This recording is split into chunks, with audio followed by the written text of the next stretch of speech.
नमस्कार। आज की चर्चा से जुड़े सभी वक्ताओं का मेरा बहुत बहुत स्वागत है। शायद मधुरेश जी भी आ गए हैं। मधुरेश जी,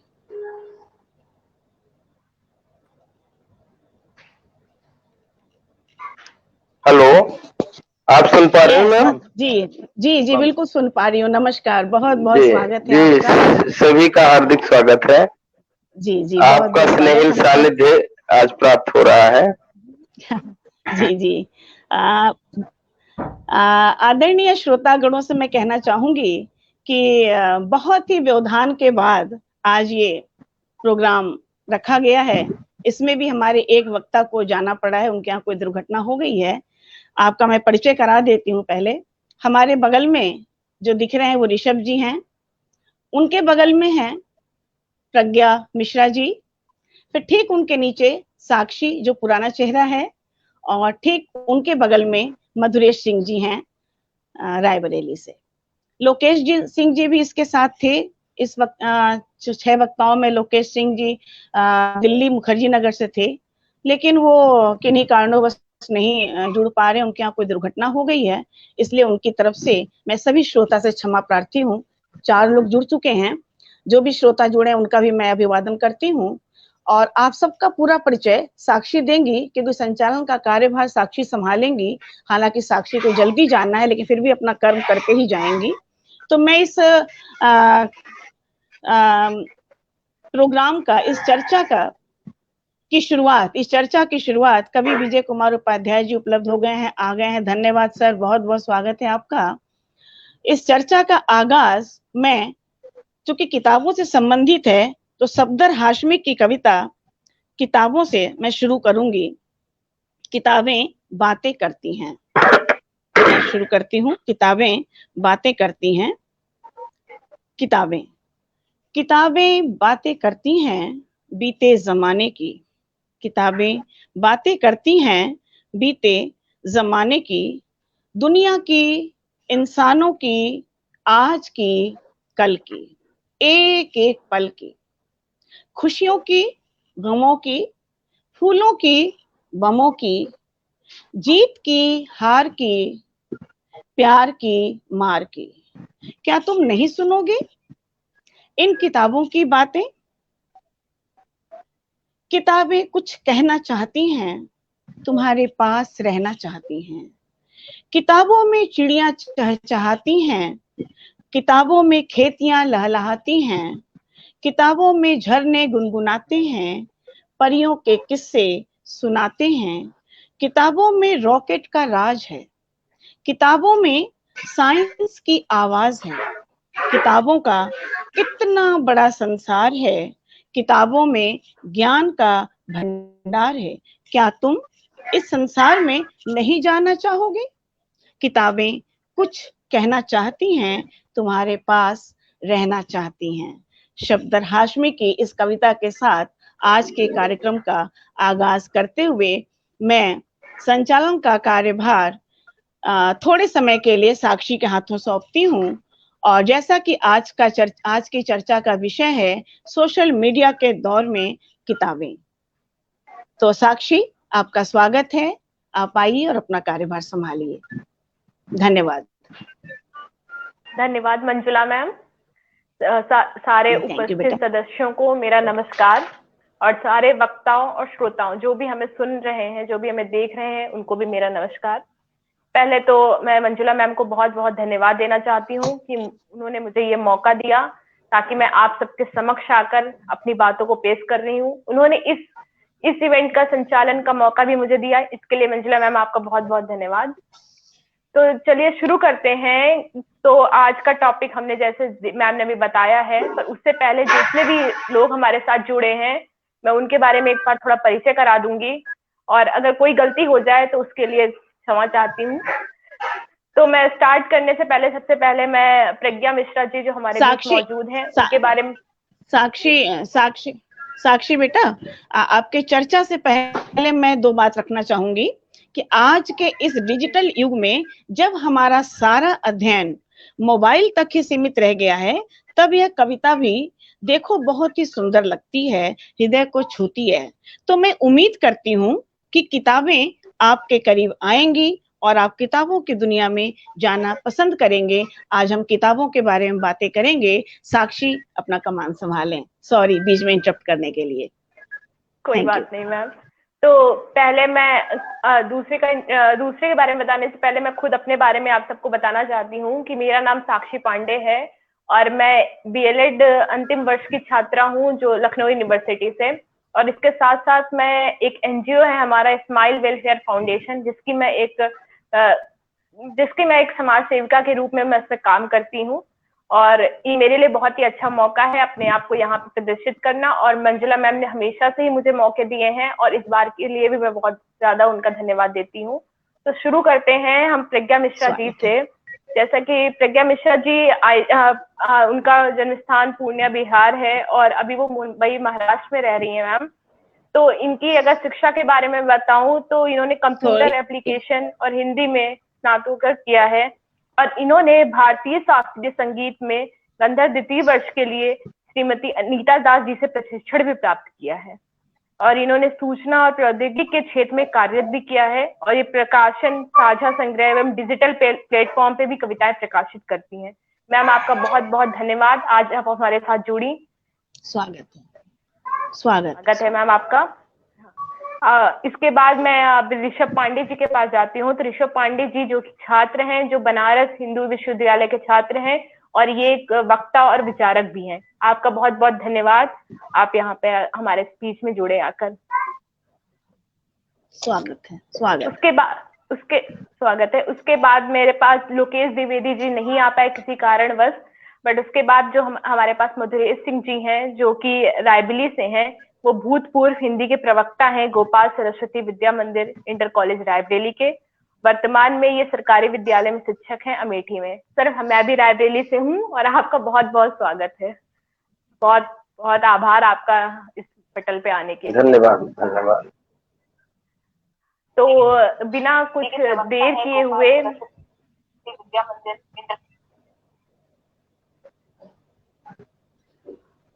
और बाकी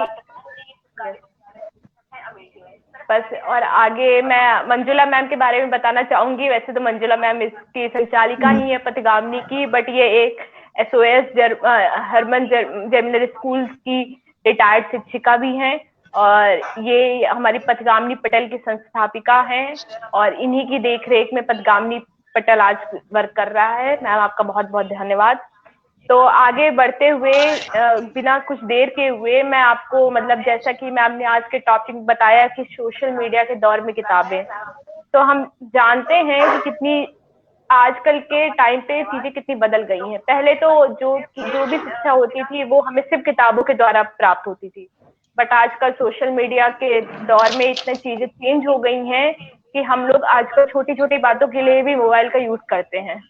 इवन कुछ भी हमें आज जैसे हम जान रहे हैं कि आज ये है कि ये चेंज हमारे लिए बहुत ही नया है और बहुत यूनिक है, बट इसके लिए भी मैं कहना चाहूंगी कि जो भी हमारी जगह किताबों की है वो किताबों की जगह कोई नहीं ले सकता। सोशल मीडिया ने अपने पैर बखूबी बैठा लिए हैं समाज में और हमारे दिलो दिमाग में, बट इसका मतलब ये नहीं है कि आज के जमाने में किताबें उनको रिप्लेस कर सकती हैं। मेरे दिमाग में बहुत अच्छी लाइन आ रही है, एक हमारे जो लॉइस पलमूर थे उन्होंने कहा था कि जो शिक्षक होता है और जो माता पिता होते हैं वो बच्चों को कुछ एक समय के लिए ही उनके जीवन में प्रकाश दे सकते हैं, बट एक जो किताब या पुस्तक होती है वो उनको जीवन भर प्रकाश दे सकती है, क्योंकि हमारे किताबों का कार्यकाल हमारे मस्तिष्क से जीवन भर रह सकता है। हमारे माता पिता व शिक्षक इनका कार्यकाल बहुत छोटा होता है। इसका मतलब ये है कि जो आज के सोशल मीडिया के दौर में हम किताबों को उनसे रिप्लेस नहीं कर सकते। किताबों का जो महत्व है कि वो जो भी उनकी गरिमा और जो भी चीजें हैं वो आजकल काफी चीजें चेंज हो गई हैं। ई बुक्स आ गई हैं, लोग सेट पे ही चीजें पढ़ लेते हैं, बट अगर आप सोचो कि एक कोने में चाय लेकर बैठना और हाथ में किताब हो, उसका अलग ही रहता है। हमेशा से ही आप ई बुक्स पे चीजें देख सकते हो बट उसे वो फील नहीं दे सकते। लोग बोलते हैं ना कि फर्स्ट बुक की स्मेल बहुत सही होती है, तो वो चीजें वो आपको सोशल मीडिया नहीं दे पाएगी। लोग नए नए बुक शोज में जाते हैं, आप देख रहे होंगे बुक के फेयर्स लगते हैं, तो ऐसा मतलब कुछ ना कुछ बुक्स की स्पेशलिटी एक्चुअली है साक्षी गांव से हमारे जी एक्चुअली साक्षी गांव से जुड़ी हुई हैं, तो थोड़ा दिक्कत हो रही है। हाँ जी, उसके लिए थोड़ा सा क्षमा चाहती हूँ। नहीं, ठीक है, क्षमा कीजिएगा साक्षी को, आवाज आ रही है, प्रॉब्लम होगी क्योंकि हाँ नहीं एक्चुअली वो गांव आवाज आ रही है, बहुत अच्छा बोल रही हैं। जी जी। तो मतलब मैंने देखा है कि आज भी कई जगह पे बुक फेयर्स लगते हैं, उसके शोज होते हैं, लोग बुक को लॉन्च करते हैं तो उसका प्रमोशन करते हैं। तो इसका मतलब ये है कि आज भी लोगों के मन में जो बुक का इन्फ्लुएंस है वो बहुत ज्यादा है। हालांकि सोशल मीडिया ने चीजों को काफी हद तक रिप्लेस किया है, बट ऐसा नहीं है। आज भी हम कुछ नई किताबें अगर देखते हैं तो उसे चाहते हैं कि हम खरीदने जाएं। बट यही है कि अगर आप एक बुक है, अगर आप बुक को लो तो बुक को पढ़ने के बजाय उसको आप जितना भी अपने अंदर ग्रैस्प कर सके वो बहुत ज्यादा इंपॉर्टेंट है। और हाँ, ये भी चीजें हैं कि आजकल हम देख रहे हैं कि हम लोग ई बुक्स वगैरह पढ़ रहे हैं, इसमें हम इंटरेस्ट नहीं ले पाते। बट अगर हमारे पास एक हाथ में किताब रहती है, अगर हमने उसे थोड़ा सा पढ़ा, उसे बंद कर दिया, फिर भी हमने अगर थोड़ी देर बाद देखा तो सोचते हैं कि यार चलो आगे पढ़ते हैं। बट ई बुक्स में क्या होता है कि आप सोशल मीडिया वगैरह में चीजें हैं कि आपको प्रिंट में मिल जाएंगी, बट उससे हम बोर होने लगते हैं। तो चीजें यही है कि सोशल मीडिया काफी हद तक चीजों को रिप्लेस कर सकता है बट उसकी जगह कभी नहीं ले सकता है। तो मेरा यही मानना है कि जो भी चीजें जितनी वास्तविकता में जितनी चीजें हैं उनको वैसे ही मौजूद रखना चाहिए और उसकी गरिमा को बनाए रखना चाहिए। क्योंकि कहते हैं ना कि किताबों से अच्छा दोस्त हमारा कोई हो नहीं सकता। तो ये बात किसी ने सच ही कही होगी कि वाकई किताबों से अच्छा दोस्त हमारा कोई नहीं हो सकता। अगर आप अकेले कहीं भी जा रहे हैं, कहीं ट्रेवल कर रहे हैं, कहीं बैठे हैं, तो अगर आप एक पुस्तक उठा लो तो मुझे नहीं लगता कि आप कभी बोर फील करोगे। नहीं, कोई नहीं करता बोर फील। तो यही चीजें हैं जो हमें लगता है कि हमें ये चीजें बना कर रखनी चाहिए और इन चीजों से हम बहुत कुछ सीख सकते हैं। पुस्तकों को पढ़ के उनको अपने जीवन में उतारना ही पुस्तकों की गरिमा को बनाए रखना है। तो मैं यहीं पे अपनी वाणी को विराम देती हूँ। धन्यवाद।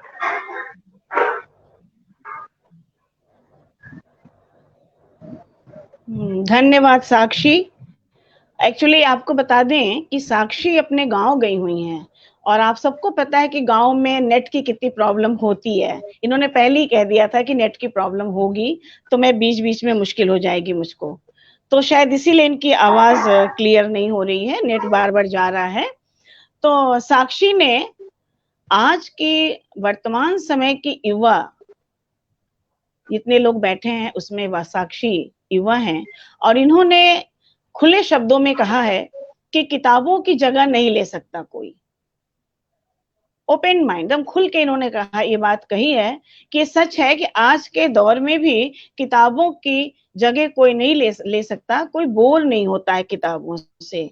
धन्यवाद साक्षी, बहुत बहुत धन्यवाद आपका।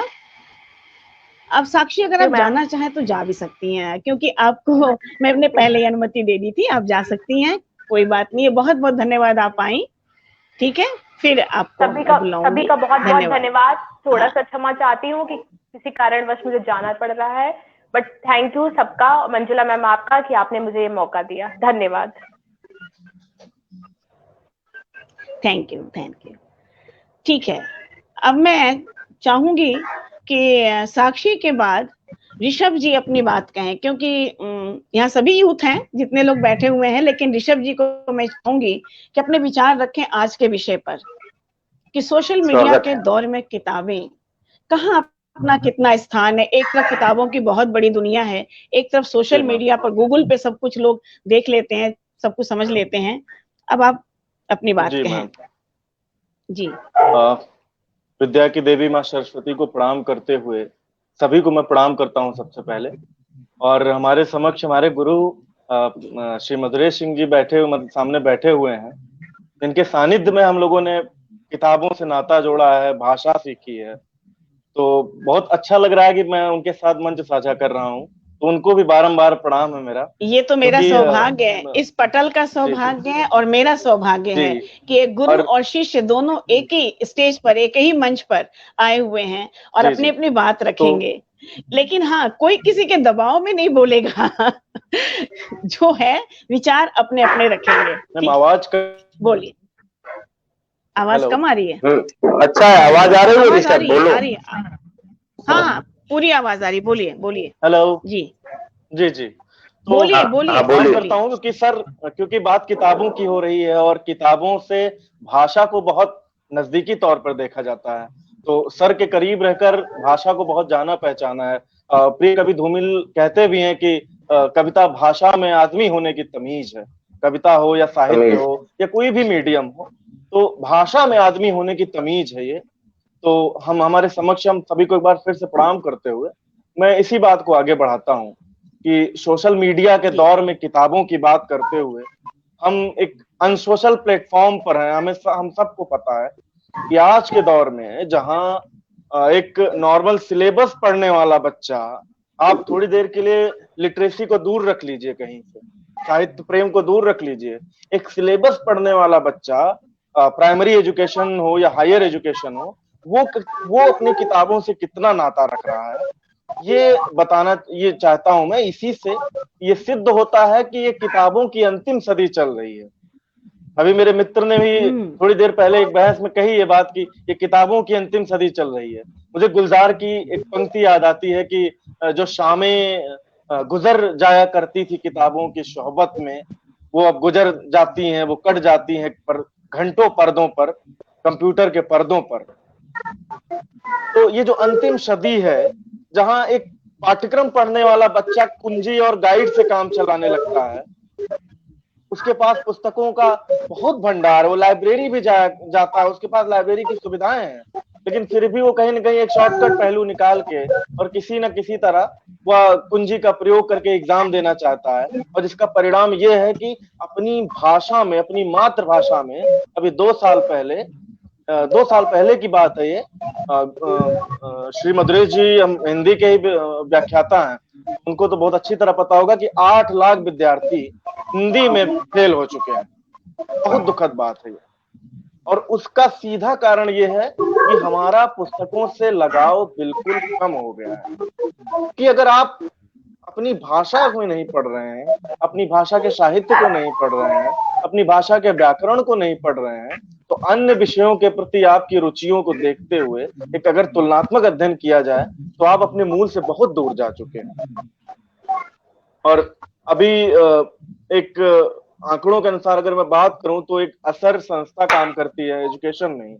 मैं एजुकेशन से ही बात शुरू कर रहा हूं, और एक सर्वे हुआ था अभी कुछ दिन पहले, लगभग 24 राज्यों में 24 राज्यों के 26 जिलों में सर्वे हुआ था।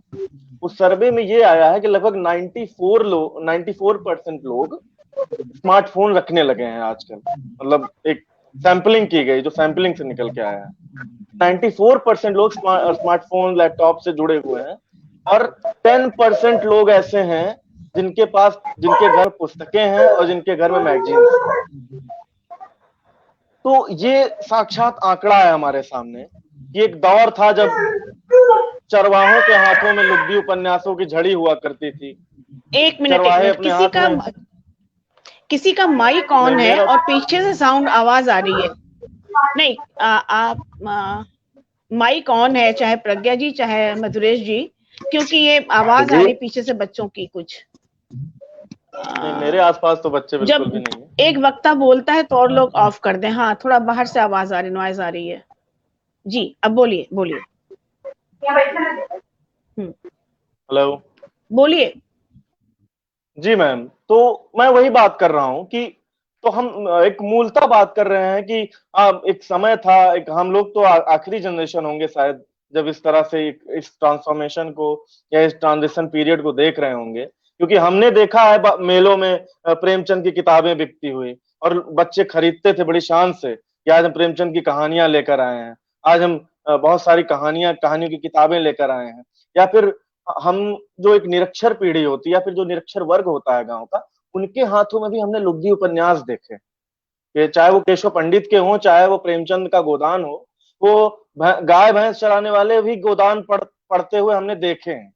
एक ये दौर हमने देखा, और उसके बाद जब ये भूमंडलीकरण एकदम अपने तीव्रतम छोर पे आ चुका है, जब एकदम अपना एक आग उगलता हुआ सूरज जैसे कहते हैं कि आखिरी दौर पे जब एक रेड जाइंट सूरज आता है, तो ये भूमंडलीकरण का जो आखिरी दौर एकदम चल रहा है, इसमें स्थिति ये आ चुकी है कि किताबों की बात तो आप छोड़ लीजिए, जो किताबें ई बुक के फॉर्म में हमारे सामने मौजूद हैं, हम उसे भी नहीं पढ़ना चाहते हैं, और मूलतः किताबों की बात आप जाने ही दीजिए। तो एक तो सबसे बड़ी समस्या मतलब ये चल रही है। दूसरी है कि जो लोग पढ़ना भी चाहते हैं, मतलब जो साहित्यिक हैं, जिनको पढ़ना है अच्छी किताबें, वो प्रकाशकों के पूंजीवाद से परेशान है।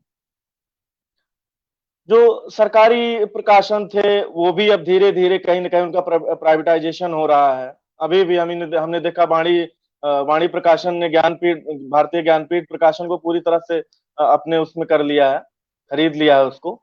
तो अब वाणी प्रकाशन जिसकी मुश्किल से 50 पेज की पुस्तकें आप 300-400 रुपए में मिलती हैं, एक साहित्यिक प्रेमी कैसे जुटा पाएगा इतना कुछ? कितनी किताबें मांग कर और कहाँ से उसे अच्छी पुस्तकें मिल पाएंगी? अभी मैं ही रमेश कुंतल मेघ पर मैं रिसर्च करने के लिए मतलब पूरी तरह से अग्रसर हूँ। तो मैं रमेश कुंतल मेघ पर जो पुस्तकें ढूंढ रहा था, तो मुझे कोई भी पुस्तक 700-800 के नीचे नहीं मिली। कारण क्या है? कारण ये है कि गवर्नमेंट ऑफ इंडिया ने अपने प्रकाशन से जितनी पुस्तकें छपवाई हैं, उसमें या तो नेताओं की कहानियां कविताएं छप रही हैं, और या तो उनकी कहानियां कविताएं छप रही हैं जिनके पास पैसा है, जो पैसे से छपवाना चाहते हैं। तो आप नेशनल बुक ट्रस्ट से आप अच्छी किताबें खरीद नहीं सकते, आप सस्ता साहित्य मंडल से अच्छी किताबें खरीद नहीं सकते। आपको जाना कहाँ होगा? आपको जाना होगा राजकमल प्रकाशन पे, वाणी प्रकाशन पे, या और अच्छे अच्छे डायमंड पब्लिकेशन पे, जहां किताबें महंगी हो रही हैं, दिन पर दिन महंगी हो रही हैं। पतली किताबों को पेपर बैग के रूप में पेपर बैग उसका आता ही नहीं है, उन्हें भी हार्ड कवर के रूप में प्रकाशन किया जा रहा है। तो एक तो जो पढ़ना चाहते हैं उनके साथ भी समस्या है, और जो नहीं पढ़ना चाहते हैं उनकी बात अलग है। तो एक तो ये बड़ी बात हो गई। दूसरी चीज ये है कि बच्चों के साथ भी समस्या है कि जिस तरह बच्चों के हाथ में या बच्चों के पास उनके सानिध्य में पहले मैगजीन्स हुआ करती थी, और अच्छी जैसे नंदन मैगजीन आया करती थी, चंपक मैगजीन आया करती थी, चाचा चौधरी के कॉमिक्स हुआ करते थे। अभी जब सोशल मीडिया अपने पूरी तरह से छाया हुआ है हर जगह, तो सोशल मीडिया यानी फोन और स्मार्टफोन में जब वो जाते हैं, तो एक मल्टीपल पर्सनालिटी डिसऑर्डर का भूत उनके ऊपर सवार हो जाता है। वो सीधा यूट्यूब पर जाएंगे, उनके गार्जियंस कार्टून्स खोल लेंगे, 4-5 कार्टून्स का सीरीज होगा, चला देंगे। तो सबसे बड़ी बात यह है कि वो कार्टून्स देखने में लग जाएंगे 4 घंटे 5 घंटे, उन्हें कार्टून्स की आदत पड़ जाएगी। हम ये कर सकते हैं कि हाँ, अगर वो पुस्तकें नहीं पढ़ सकते तो हम उन्हें कहानी बनाकर किसी तरह मतलब एक अच्छे खासे सांचे में ढालकर कि कुछ ऐसी चीजें उनके सामने परोसे कि उनकी बौद्धिकता को खतरा ना हो। तो सोशल मीडिया के दौर में किताबों का जो सपना है हमारा, ये पूरा हो सकता है, क्योंकि आज के दौर में अगर आप चाहें कि बच्चों के हाथ में सीधा आप अमेजोन से मुझे नाम नहीं याद आ रहा उसका, जो ऑनलाइन बुक्स का एक प्लेटफॉर्म है, ऐसी कई सारी चीजें, कई सारे गैजेट्स बिक रहे हैं बाजार में, सीधा बच्चों को आप पकड़ा देंगे तो और बच्चे पढ़ना शुरू कर देंगे, ऐसा भी नहीं हो सकता है। तो उनमें धीरे धीरे कहीं ना कहीं से इंटरेस्ट आना चाहिए, ये बहुत बड़ी चीज। और इसके साथ और भी बहुत सारी चीजें हैं।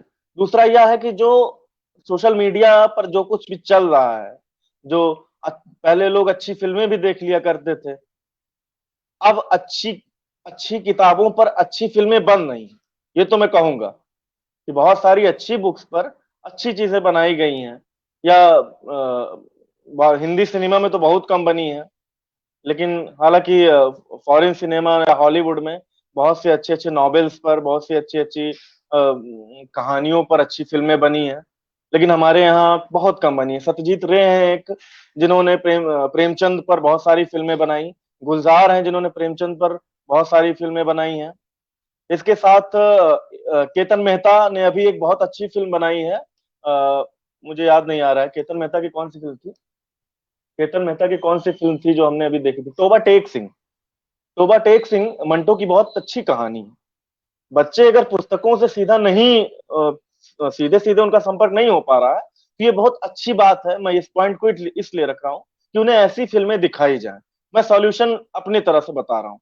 तो बट एक सिंह मंटो की बहुत ही उम्दा कहानी है जो विभाजन पर बनी हुई है। तो बट एक सिंह के साथ बहुत सी ऐसी चीजें हैं जिन पर फिल्में बनी हैं। पिंजर पिंजर बनी है, पिंजर बनाई है। अभी हाल ही में नॉर्थ ईस्ट पर एक नॉवेल लिखा गया था, उस पर भी एक कोई मूवी आ रही है। तो इस तरह से बहुत सारी चीजें हैं जो हम अपने बच्चों को दिखा सकते हैं। कहीं ना कहीं जैसे कहते हैं ना कि दवाई खिलाने के बहाने क्या कहते हैं, मिठाई खिलाने के बहाने में दवाई खिलाते हैं। तो इस सोशल मीडिया के दौर में अगर हम अपने बच्चों को, अपनी पीढ़ी को किताबों से जोड़ना चाहते हैं तो कुछ ऐसे तरीके हैं, कुछ अप्रोच हैं जो जिनको हम निभा सकते हैं। और ये तो बात एकदम सही है कि सोशल मीडिया के दौर में किताबें बिल्कुल अनसोशल होती चली जा रही हैं।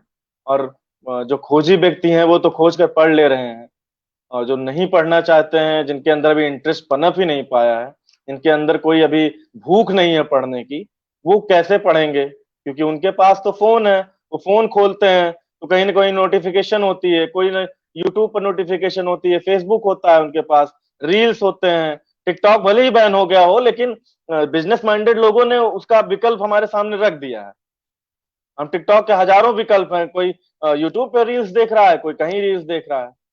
पढ़ने के लिए कोई विकल्प हमने नहीं देखा कि सरकार ने भले ही बहुत सारी पहल की है, ऐसा नहीं है, हजारों पाठ्यक्रम ऑनलाइन उपलब्ध हैं। हम अभी चाहें, अभी गवर्नमेंट के वेब पोर्टल पे जाएं, खोलें, पढ़े।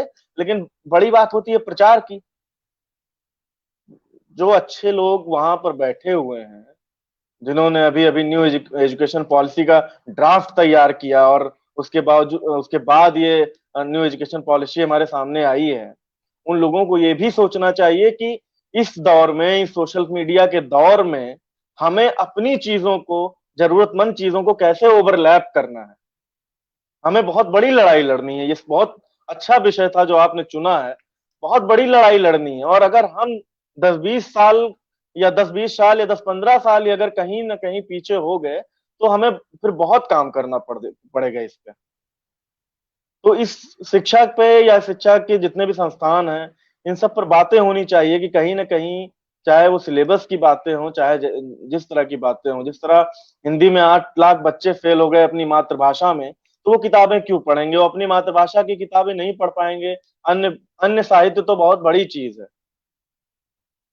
एक, हाँ, वो दौर था कि गुलजार ने जो काम किया था, the jungle book, Rudyard Kipling की इतनी अच्छी बुक थी, हम लोग बचपन में सुना करते थे, उस पर भी सीरियल बना था।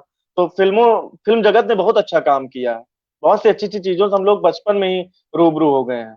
बहुत अच्छे अच्छे कॉमिक्स हमने बचपन में पढ़े हैं। लेकिन वास्तव में वो आखिरी दौर था, वो आखिरी, एकदम समझ लीजिए कि आखिरी खेप बची थी हम लोगों के लिए, जो हम लोगों को मिल गया। इसके बाद इस जनरेशन को क्या मिलेगा, क्या नहीं मिलेगा, ये बहुत बड़ी लड़ाई है।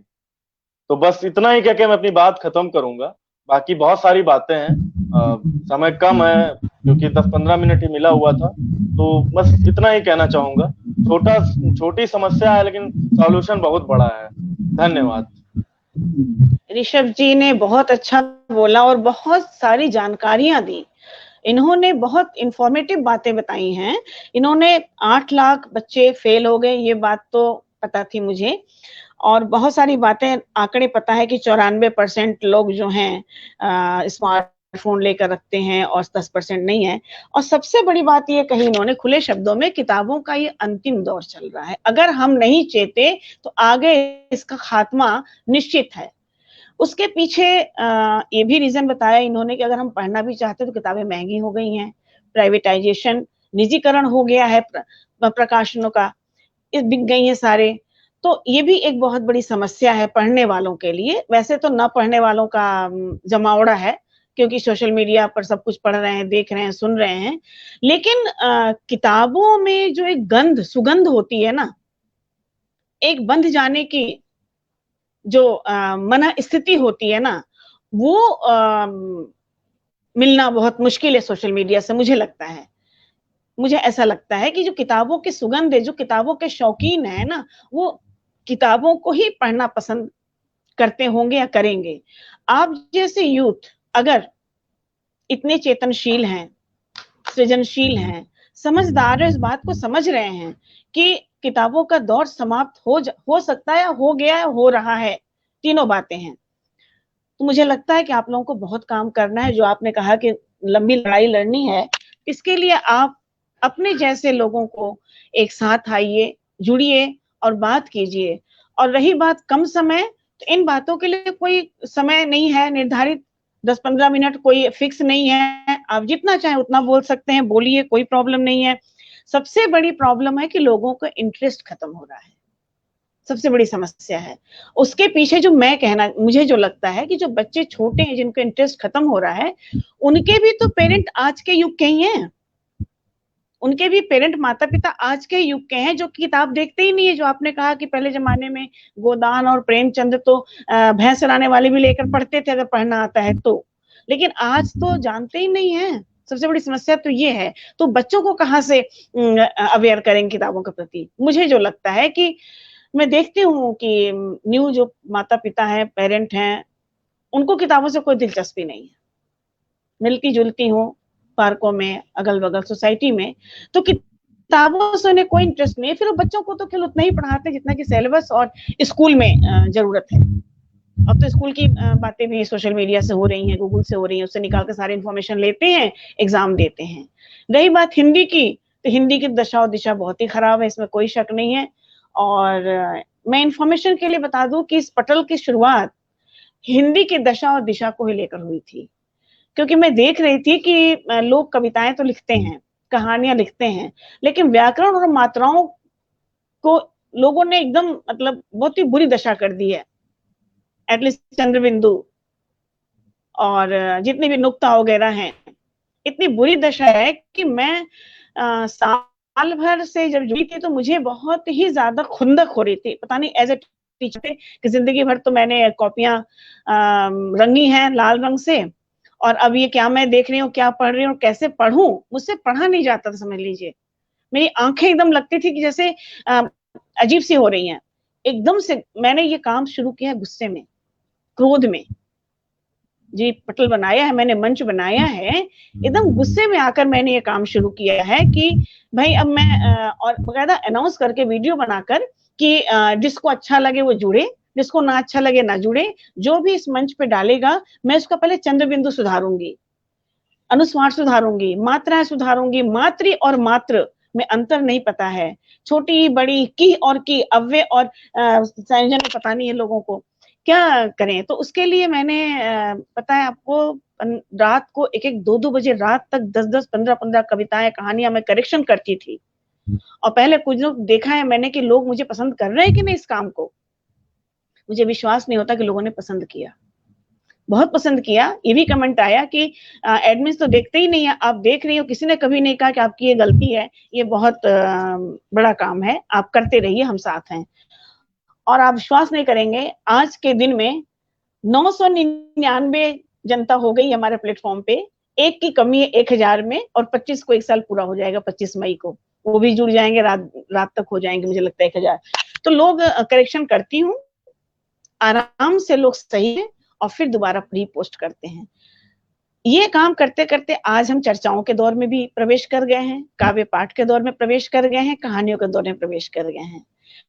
ऋषभ जी, आपके सारे इंफॉर्मेशन बहुत अच्छे थे और इस पर काम करना पड़ेगा, आप लोगों को काम करिए। और मेरी भी जहां सहयोग की जरूरत हो, आप जरूर मेरा साथ लीजिए, और मुझे जहां जरूरत होगी मैं आपका साथ लूंगी। धन्यवाद, बहुत अच्छा आपने बोला, बहुत जानकारियां दी हमारी जनता को। तो मैं एक बार देख लूं पीछे पटल के कौन कौन है। दीपू पटेल जी हैं, मधु मिश्रा, चौबे जी हैं, शरद जी हैं। आप सभी दिखाई तो पड़ रहे हैं 8 लोग, कि 8 लोग जुड़े हैं, लेकिन कमेंट ना करने से मैं नाम नहीं पढ़ सकती हूँ। इसलिए जो भी जुड़े हैं, जो लोग सुन रहे हैं, कृपया अपनी भी प्रतिक्रिया दें। और मैं आप सभी का स्वागत मैं करती हूँ इतनी रात को जुड़ने के लिए, क्योंकि 9 बजे के अलावा उनके पास चारा नहीं था, दिन में संभव नहीं था कि सभी लोगों का काम है, जॉब है। अब मैं आऊंगी प्रज्ञा जी के पास। मैं चाहूंगी कि प्रज्ञा जी अपने विचारों से हम सबको लाभान्वित करें। यश मिश्रा जी भी जुड़ गए हैं, बहुत बहुत स्वागत है आपका। जी प्रज्ञा जी, स्वागत है आपका, अपने विचारों से हमें लाभान्वित करें। अब अपना माइक ऑन कर लें। जी, मैंने अपना माइक ऑन कर लिया है। बहुत बहुत धन्यवाद मुझे इस मंच पर आमंत्रित करने के लिए। पथगामिनी की शुरुआत जो हिंदी की दशा और दिशा सुधारने के लिए हुई है, ये बहुत ही स्वागत कदम है। और आपका जो गुस्सा है वो बिल्कुल कितनी क्रिएटिव हैं आप कि आपने उसको सकारात्मक चैनलाइज किया है। और वाकई एनर्जी किसी भी फॉर्म में कभी डिस्ट्रॉय नहीं होती है, किसी न किसी तरह चैनलाइज होती है। तो पथगामिनी पे जो आज ये हमने टॉक रखा है, शो रखा है कि सोशल मीडिया के दौर में किताबें, बहुत ही सकारात्मक टॉपिक है। और इसी तरीके के विमर्श। प्रज्ञा जी, नेट की प्रॉब्लम है शायद, हमको लग रहा है आपके यहाँ कुछ नेट की प्रॉब्लम है। जरा देखिए, लोकेशन चेंज करेंगे क्या, क्योंकि नेट नहीं आवाज नहीं आ रही है। शरद जी कह रहे हैं प्रज्ञा जी का स्वागत है। हमारे तक तो आ रही है आवाज, आप फिर से बोलिए। हाँ, अच्छा। नेट की प्रॉब्लम हो रही है हमको लग रहा है। ओके, थोड़ा माइक पास कर लीजिए, माइक पास कर लीजिए थोड़ा। जी, हम लोगों को आवाज आ रही है। अच्छा ठीक है। ओके। थोड़ा लैग रहता है नेट पे, पता नहीं क्या प्रॉब्लम हो रही है, बट आई स्टार्ट। मैं फिर से शुरू करती हूँ। तो बहुत ही स्वागत कदम है पथगामिनी का इस तरीके की चर्चाएं रखना। और अपनी बात मैं, हमारे साथ पटल पर कवि शरद कोकास जुड़े हैं, उनकी कविता से रखना चाहूंगी। मैम, आपने शुरुआत में सफदर हाशमी जी की कविता, बहुत शानदार कविता पढ़ी। शरद कोकास जी की यह कविता जो उन्होंने 1994 में लिखी थी, किताबें। हम झोपड़ियों में रहते हैं, हम झोपड़ियों में रहते हैं, महलों के स्वप्न नहीं हैं हमारे पास, हम आदमी पुराने हैं। हम झोपड़ियों में रहते हैं, महलों के स्वप्न नहीं हैं हमारे पास, हम आदमी पुराने हैं। पुराने हैं हमारे स्वप्न, हमारी इच्छाएं, हमारे सुख दुखों के कारण भी पुराने हैं। पुराने बैल हैं, पुराने हल, पुराने कंदील, टिमटिमाते चूल्हे और बर्तन भी पुराने हैं। हमें डर है नएपन की परिभाषा में शामिल न होने की पुरानी जिद, हमें पुराना घोषित कर बिकवा देगी एक दिन नए बाजारों में, हमें पुराना घोषित कर बिकवा देगी एक दिन नए बाजारों में। हाँ, हमारे हथियार जरूर भोथरे और पुराने हैं। हाँ, हमारे हथियार जरूर भोथरे और पुराने हैं, मगर किताबें हैं हमारे पास, मगर किताबें हैं हमारे पास जो यकीनन नई हैं। तो दर्शकों, श्रोताओं, किताबों की दुनिया बहुत ही निराली होती है। सोशल मीडिया उसकी भरपाई नहीं कर सकता। सोशल मीडिया का जो प्रयोग है वो है नेटवर्किंग। सबसे ज्यादा पठन पाठन में क्या पढ़ना है, किसने क्या पढ़ा, कैसा पढ़ा, जुड़ना एक दूसरे से, ये सोशल मीडिया का सबसे सकारात्मक प्रयोग है। कोई भी जो नई टेक्नोलॉजी आती है, जिसको हम विध्वंसक या विध्वंसककारी टेक्नोलॉजी कहते हैं, यानी डिस्ट्रप्टिव टेक्नोलॉजीज, वो जो पुरानी तकनीक होती है उसको तोड़ देती है, हटा देती है। किताब एक तकनीक थी। जब आदमी ने चीजों का आविष्कार किया और किताब और पन्ना ये आया, तो एक तकनीक आई कि हम पढ़ सकते हैं लिखे हुए को ताम्रपत्र से, और उससे उठ करके हम पेपर में आए, फिर किताब में आए। लेकिन फिर उसके आगे की विध्वंसकारी तकनीक आई टेलीविजन। टेलीविजन ने भी किताब के प्रयोग को कम किया। उसके बाद टेलीविजन के बाद इंटरनेट आया। इंटरनेट ने किताबों को और भी पीछे धकेला, क्योंकि लोगों के पास मनोरंजन के और साधन हो गए थे। आदमी जब इवॉल्व करता है और जब बदलता है, तो समय के साथ साथ उसको बड़ा सर्वाइवल ऑफ द फिटेस्ट के हिसाब से जाना पड़ता है। कई बार हम सामाजिक प्रेशर में आकर के कुछ चीजें नहीं करते हैं, कई बार हम दोस्तों से प्रभावित होकर के कुछ चीजें नहीं करते, और सबसे ज्यादा हम अपने माता पिता को देख करके बहुत सारी चीजें करते हैं। तो ये भी एक बात है। तो सोशल मीडिया का जो प्रभाव है वो एक ही साथ माँ बाप पे भी वैसा ही पड़ रहा है जो उनके बच्चों पे पड़ रहा है, क्योंकि सभी जन्म रहे हैं, एक समानांतर में सभी जन्म रहे हैं। जस्ट हमने अपने बच्चे को जन्म दे दिया, इसका मतलब ये नहीं होता है कि हम पूरे तरीके से बौद्धिक हैं और हमारा बच्चा कम जानता है और हमारे पास सारे गुण आ गए हैं। और वो तो यहाँ पर एक बातें जो बहुत अच्छी बोली गई थी कि सोशल मीडिया के दौर में किताबों का चलन कम हुआ है क्योंकि पेरेंट्स खुद भी बहुत ज्यादा सोशल मीडिया देखते हैं और सोशल मीडिया ने एक तरीके से पूरी परिपाटी और पूरे चलन को ही बदल दिया है।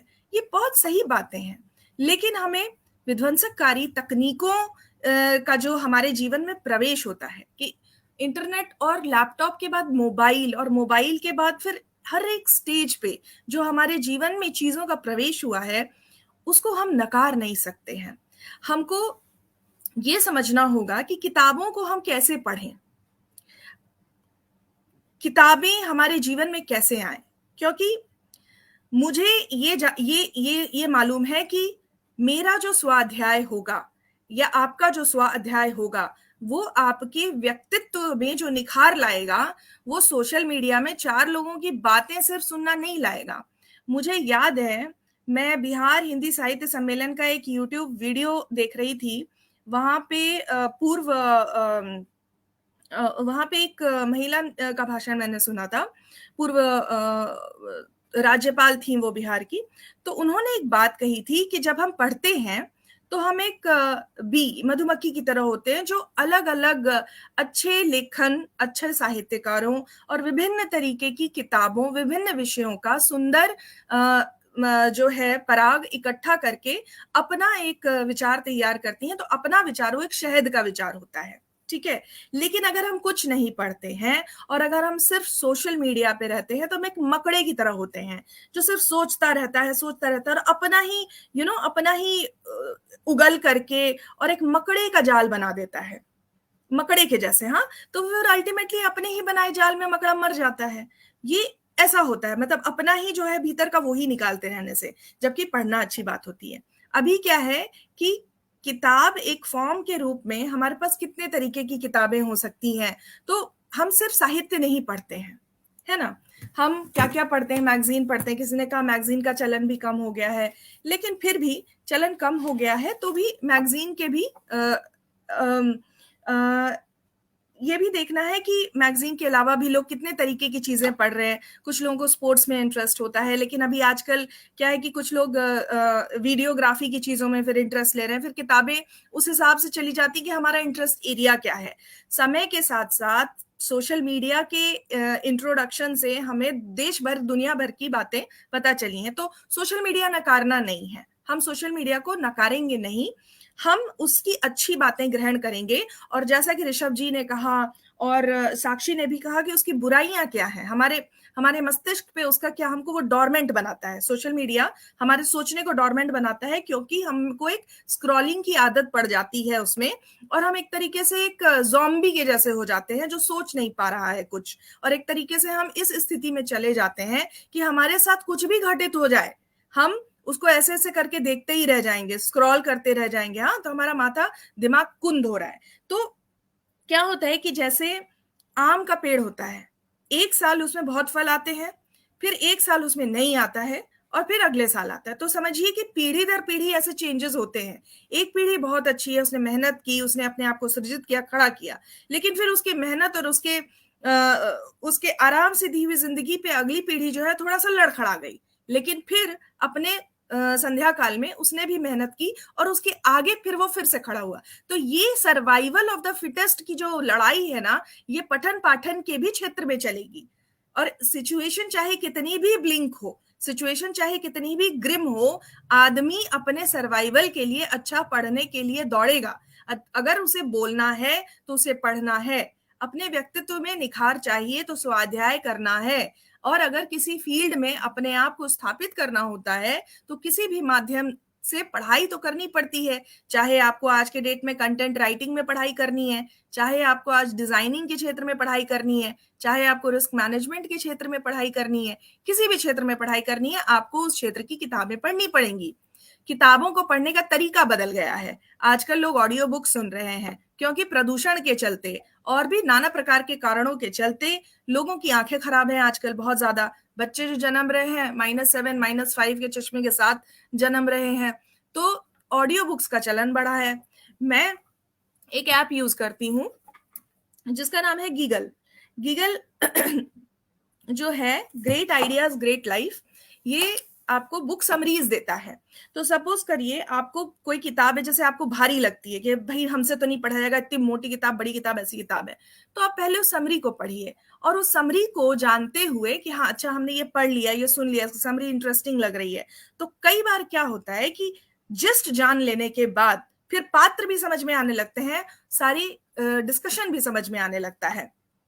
तो सोशल मीडिया के दौर में किताबों का महत्व खत्म नहीं होगा, क्योंकि ये किताबें ही हैं, लेकिन किताबों के फॉर्म बदल जाएंगे, रूप बदल जाएंगे, क्योंकि हर कोई क्या है, जैसे ओल्ड एज हो गया है कोई, तो पहले के जमाने में चूंकि हमारे पास ऑडियो की उतनी सुविधा नहीं थी, और फिर जो दृष्टिबाधित हैं वे लोग, तो कितने सारे लोग हैं, तो उनके लिए ऑडियो एक वरदान की तरह आया है। ऑडियो बुक्स हमारे पास अब भारत क्या है, कहानियों का देश है। सोचिए कितना जबरदस्त टैप किया है ऑडिबल ने, कितना जबरदस्त टैप किया है स्टोरी टेल ने, किताबों को ऑडियो के फॉर्म में ले आया। आज के डेट में एक लेखक आता है, अपनी किताब निकालता है, मार्केटिंग के तर्ज पे उसको स्टोरी टेल पे लेकर के आता है, ऑडिबल पे लेकर के आता है।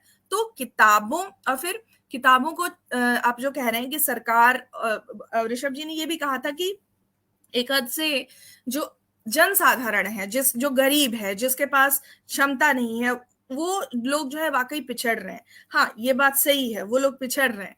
उनको, उनके पिछड़ने का सबसे बड़ा कारण बिल्कुल सरकारी एक उदासीनता तो है ही, सोशल मीडिया भी जिम्मेदार है, क्योंकि ये कुछ बातें तो बहुत सही कही गई हैं कि मैं भी अभी जाती हूँ, जब मैं ऑफिस से अपने घर आती रहती हूँ, तो मैं देखती हूँ कि एक लाइन से, मतलब जो लड़के बैठे हुए हैं सब ऐसे फुटपाथों पर, और सबके हाथ में ऐसे अपना फोन है, और सब यूं बैठ करके देख रहे हैं कि सबके वो, ये इसकी जो चमक है, ये इसकी चमक को कम कर रहा है। मोबाइल की चमक दिमाग की चमक को कम कर रहा है। ये एक मनोवैज्ञानिक, मतलब क्या कहे, एक तरीके से, मतलब समझिए कि गुलाम बन गए, आजाद नहीं रहे हम लोग, है ना, इसके गुलाम बन गए मनोवैज्ञानिक रूप से। तो किताब वो आजादी है। साक्षी ने कितनी अच्छी बात कही, किताबों की सुगंध अच्छी होती है, और एक कोने में ले जाओ, उसे चाय के साथ पढ़ो। तो अब जरूरी ये है कि क्या आपको वो सिर्फ सोशल मीडिया रील बनाने के का एक फोटो पोस्ट करने के लिए रखना है वो दृश्य, या फिर आप सच्ची में वो दृश्य जीते हैं। आप गमलों के पास किताबें लगाते हैं, उसकी फोटो खींचते हैं, पर क्या आप उस किताब को पढ़ते हैं, या फिर उसकी एक सुंदर सी इंस्टाग्राम की फिल्टर लगा करके फोटो डाल करके बस हो गया। हाँ, तो ये भी है, अपना व्यवहार देखना पड़ेगा। फिर मैम ने बोला कि पेरेंट्स लोगों को अपना ये चेंज करना पड़ेगा, एक रवैया चेंज करना पड़ेगा। बहुत सही बात बोली मैम आपने। मुझे याद है अभी मेरे एक जीजा जी हैं, वो अब इस समय यूएस में सेटल्ड हैं, तो उन्होंने मुझे कहा था कि प्रज्ञा इतना हाइप मत हो मोबाइल को लेकर के और टेक्नोलॉजी को लेकर के, ये सेटल डाउन हो जाएगा सब कुछ, क्योंकि ये हमारे लिए भी उतना ही नया है जितना हमारे बच्चों के लिए। तो अगर तुमको मोबाइल के लिए आकर्षण है ना, तो तुम इसमें इतना बुरा मत फील करो, क्योंकि ये नॉर्मलाइज हो जाएगा धीरे धीरे। किसी चीज को आप एक्सेप्ट कर लेते हैं ना, तो उस चीज का आकर्षण खत्म हो जाता है। ये सारा टेक्नोलॉजी, ये मीडिया, ये नयापन, इसको एक्सेप्ट कर लेना है हमको, और इसको इसलिए एक्सेप्ट कर लेना है बिकॉज ये पार्ट ऑफ लाइफ है, हमारी जीवन का हिस्सा है, ये बुरा नहीं है। बार बार हम अपने आप को अगर ये बोलेंगे कि अरे हमने आज इतना देख लिया सोशल मीडिया, हमारा इतना पढ़ा नहीं, ये मेरे साथ बुरा हो गया, हम आकर्षण क्या कर रहे हैं, हम नकारात्मकता आकर्षित कर रहे हैं। बल्कि हमको ये सोचना चाहिए कि हमने सकारात्मक क्या किया सोशल मीडिया पे, राइट। तो जैसे आप काम कर रही हैं, ये चीज सकारात्मक है ना, आपने अपने गुस्से को सकारात्मक रूप में लाया।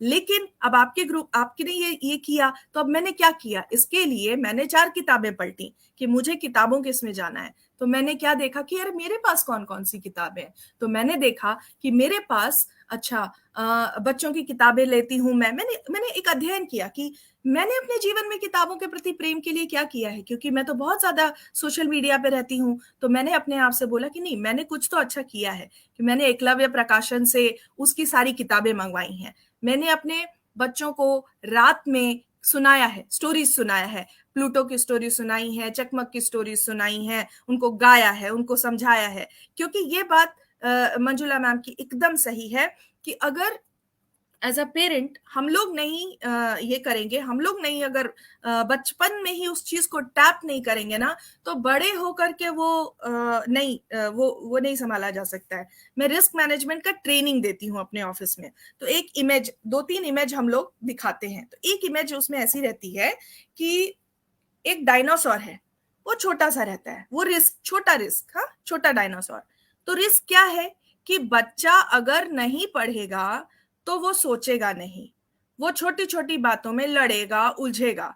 कल को हो सकता है कि उसमें कॉम्पिटिटिव भावना न जागे, तो वो आतंकवाद की तरफ मुड़ सकता है और जातिवाद की तरफ और झगड़ा झंझट की तरफ मुड़ सकता है। अगर मैं अपने बच्चे को इतने छोटे से, जो भी मेरा रिस्क स्टेज में जो बच्चा है, उसको अगर उसके दिमाग में चीजें, अच्छी चीजें ना डालूं, मैं अगर अपनी सुख सुविधा मतलब अपने में रह जाऊं, तो मेरा छोटा डायनासोर, छोटा रिस्क, और उसको छोड़ दिया, इग्नोर कर दिया कि चलो बच्चा है, बड़ा होगा तो पढ़ाऊंगी, है ना। तो क्या ना, वो क्या बहुत बड़ा सा रिस्क बन गया, लाइक इतना बड़ा वो उस परेशानी का इतना बड़ा फॉर्म बन चुका है वो, कि शायद उससे निपटने के लिए मुझे उसे मनोवैज्ञानिक के पास ले जाना पड़ेगा कि हमेशा चिड़चिड़ाया हुआ क्यों रहता है, इसके दिमाग में शांति क्यों नहीं है। क्योंकि उसके दिमाग में शब्द ही नहीं है, उसके दिमाग में भाव ही नहीं है, उसके दिमाग में एक और सोशल मीडिया पे एक बड़ी अच्छी फोटो चलती है कि एक आदमी है जो एकदम से मतलब वो चिल्ला रहा है, जैसे वो बार्क कर रहा है, लेकिन दूसरा आदमी है एकदम शांत है, चुप है, उसको सुन रहा है। तो और दूसरे आदमी के दिमाग में लाइब्रेरी बनी हुई है ना, वो फोटो आती है, और ये वाला जो आदमी है वो पूरा खाली है, उसके दिमाग में कुछ भी नहीं है, उसने कभी कुछ पढ़ा ही नहीं है। तो ये किताब पढ़ना ना हमारा सर्वाइवल ऑफ द फिटेस्ट है। योग्य जन जीता है, पश्चिम की युक्ति नहीं, गीता है, ये कहते हैं निराला जी। तो हमारा सर्वाइवल ऑफ द फिटेस्ट है सोशल मीडिया के दौर में, कि हमको जो दिखाया जा रहा है एडवर्टीजमेंट, और जो ये सारे, चाहे वो किसी का नाम नहीं लूंगी मैं, पर हर कोई क्या कर रहा है ना, आर्टिफिशियल इंटेलिजेंस का दौर है। अगर हम पूरे टाइम ऑनलाइन रहेंगे तो हम आर्टिफिशियल इंटेलिजेंस के गुलाम बन जाएंगे, राइट। और हमको ऑफलाइन रह करके अपना सोच विकसित नहीं होगा। अपना सोच विकसित करने के लिए किताब पढ़ना बहुत जरूरी है। और हाँ, अगर हमको सरकार नहीं मदद कर रही है तो हम इस चीज के लिए बिल्कुल नहीं लड़ पाएंगे यदि हम ऑफलाइन रह करके अपना स्वाध्याय नहीं करेंगे। क्योंकि बोलना क्या है, कैसे बोलना है, कौन से शब्द होने चाहिए, पर्सनालिटी कैसे डेवलप होना चाहिए, ये सब हमको नहीं आएगा। हम कंप्लासेंट हो जाएंगे, पूरे तरीके से कंप्लासेंट, हमको दुखी नहीं होगा हम। और एक बात, मैंने अशोक कुमार पांडे जी को मैं कोट करूंगी यहाँ पे, उनका एक लेक्चर सुन रही थी मैं, तो उन्होंने कितनी अच्छी बात बोली थी। अभी आप सोशल मीडिया जब स्क्रॉल करते हो, अभी कोई मर गया, अभी किसी की शादी हो रही है, अभी किसी का बच्चा जन्म ले लिया, लाइक यू सी, आप सारे के सारी भावना एक ही साथ देखते हो स्क्रॉल में, आप भावना शून्य हो रहे हो, भीतर आप भावना शून्य हो रहे हो। अभी आप RIP लिख रहे हो, और अभी आप यहाँ पे किसी की एंगेजमेंट हो रही है, वहां पे आप एंगेजमेंट की वहां पे हैप्पी मैरिज एनिवर्सरी लिख रहे हो। बहुत ही ज्यादा भावना शून्य कर रहा है सोशल मीडिया आपको। किताब आपके अंदर सोचने और इमेजिनेशन की एक ये देगा। आज मैं ना एक बहुत अच्छी, शरद कोकाल जी यहाँ पर है, मैं उनसे बात कर रही थी, उन्होंने 2-1 बातें बहुत अच्छी बोली कि प्रज्ञा, एक तो लाइब्रेरी का चलन कम हो गया है, तो जाए कहाँ, कॉमन पब्लिक पढ़ने कहाँ जाए। वो मैं भी देखती हूँ, मैं कांदिवली मुंबई में रहती हूँ, किधर है लाइब्रेरी, क्या मेरे को भी ऐसे इच्छा होती है कि मैं भी कहीं जाऊं। मुझे, मेरी फ्रेंड है दिल्ली में, अनुपम चितकारा, उससे थोड़ी सी जेलसी होती है, अरे यार उसके पास दिल्ली में इतनी अच्छी नेशनल लाइब्रेरी वगैरह है, काश मैं भी दिल्ली में होती, मैं भी जाती वहां पे, उसका पास बनवाती, लाइब्रेरी जाती। यहाँ पे नहीं है ऐसा कुछ आसपास है। तो लाइब्रेरी एक है जो कि ज्यादा से ज्यादा फोकस होना चाहिए, बनाना चाहिए। मेरे कुछ मित्र हैं सोशल मीडिया पे ऑनलाइन, वो अपने अपने गांव में अपने खर्चे पे लाइब्रेरी बनाते हैं, बहुत अच्छा काम करते हैं। लाइब्रेरी बनाई जानी चाहिए सोसाइटीज में। मुंबई में जो ये होते हैं सोसाइटी के जो रख रखाव करने वाले लोग होते हैं, वो लोग लाइब्रेरी बनाते हैं, तो अपनी अपनी किताबें वो लोग ले जाकर के वहां रखवाते हैं। तो एक और चीजें हैं कि सोशल मीडिया के दौर में चूंकि हम किताब नहीं पढ़ते हैं, और इनफैक्ट जो कविताएं वगैरह भी जो हम डालते हैं ना, उसके साथ ये बहुत अच्छी बात है शरद कुकाश जी ने बोली कि प्रज्ञा इमेज डाल देते हैं सब कोई, अपने अपने वर्ड्स के साथ में इमेज डाल देने से क्या होता है कि इमेजिनेशन नहीं डेवलप होती है आदमी की, इमेजिनेशन नहीं डेवलप होती है। और जब हम बुक नहीं पढ़ते हैं और हम इमेजिनेशन नहीं कर पाते तो हमारी क्रिएटिविटी मर रही होती है धीरे धीरे, है ना। तो क्रिएटिविटी मरेगी, इंसान के अंदर की भावनात्मकता मर जाएगी, सोचिए कैसा कोलाहल उत्पन्न होगा। हमारे देश का जो इस समय माहौल है, राइट, तो किसी से छुपा नहीं है, पूरी दुनिया का माहौल किसी से छुपा नहीं है। उसका सबसे बड़ा कारण है कम पठन पाठन, और अंदर की जो आत्मीयता, भाव शून्यता जो हो गई है। सोशल मीडिया एक बहुत बड़ा हथियार के रूप में आ गया है, उसको कोई भी किसी भी तरीके से, मतलब एक सहन शक्ति लोगों की खत्म हो गई है, सोचने समझने की क्षमता खत्म हो गई है, भीड़ तंत्र हो गया है ना। तो ये बहुत सही समय पे आपने ये पूरा कार्यक्रम रखा है। किताब बहुत जरूरी है, और किताब के अलग अलग फॉर्म को देखने चाहिए। अब हमेशा ये नहीं सोचना है कि मेरे पास बुक नहीं है मैं कैसे पढूं। सबने बताया पीडीएफ वगैरह, टेलीग्राम वगैरह पे भी बहुत कुछ रहता है, पर पायरेसी से बचना चाहिए। पायरेसी से किसी लेखक का हक मारा जाता है, तो पायरेसी नहीं हमको फॉलो करना चाहिए, वो भी है। किताब से प्यार करना चाहिए। अंकित चड्ढा जी जो अब नहीं है, जो गुजर गए, उनका किताब से प्यार देखिए। उन्होंने खुसरो से मोहब्बत में किताब लिखी। उन्हें लगा कि उनको जितने उनके जो हक के खुसरो हैं, बड़ी प्यारी सी बच्चों की रिडल्स की किताब बनाई। उन्होंने सारे रिडल्स सब स्टोर किए। वो जल्दी चले गए दुनिया से, लेकिन जाते जाते दो बहुत ही सुंदर किताब दुनिया को दे करके गए हैं। एक जो खुसरो की जितने भी रिडल्स हैं, वो उनकी प्यारी सी सुंदर सी कलरफुल मखमली किताब है, पर्पल कलर की, बड़ी प्यारी किताब है वो, है ना। अंकित चड्ढा जी, क्या नाम बताया राइटर का आपने? अंकित चड्ढा जी। अंकित चड्ढा, हाँ, बड़ी प्यारी सी खुसरो की रिडल्स की किताब है। उन्होंने अंग्रेजी में लिखी है, पर बहुत बहुत सुंदर किताब उन्होंने बनाई, ताकि कोई उसे खोले तो उसे प्यार हो जाए। अभी एक है राजकुमारी जी हैं, उन्होंने एक किताब लिखी, उन्होंने हाथ से लिखी किताब, और उस किताब को लिखने के लिए उन्होंने मिथिला पेंटिंग सीखा, मिथिला पेंटिंग बनाई। और वो कहाँ है, एक बच्चा जो हॉस्टल जाता है, वो पूरा, मतलब अभी मुझे 2 मिनट दीजिएगा क्या, उस किताब का 2 अंश पढूं और किताब दिखाऊं क्या आप लोगों को, चलेगा? 2 मिनट बस, एक। बिल्कुल चलेगा। इस बीच में बता दूं कि हमारे बीच में आदरणीय मनोरंजन सहाय जी जुड़ चुके हैं, विजय तिवारी किसले जी जुड़ चुके हैं, और मनोरंजन सहाय जी ने एक कमेंट किया है कि मैगजीन में साहित्य नहीं होता है क्या। और शरद कुकाश जी, विजय तिवारी किसले जी कह रहे हैं कि निश्चित रूप से प्रिंट मटेरियल का अपना एक महत्व होता है। शरद कुकाश जी ने एक इंफॉर्मेशन दी है किताब के बारे में कि बस अभी ऊपर चला गया है, अभी लिखा है इन्होंने कि ब्रेन की नैसर्गिक प्रवृत्ति स्विच ऑन नहीं है, सोशल मीडिया उसे इस प्रवृत्ति में ढाल रहा है। ये बात इससे बहुत अच्छी बात शरद जी ने यहाँ पे रखी है कि हम लोग नहीं, आदमी जो है, हम as a human we are made up of love.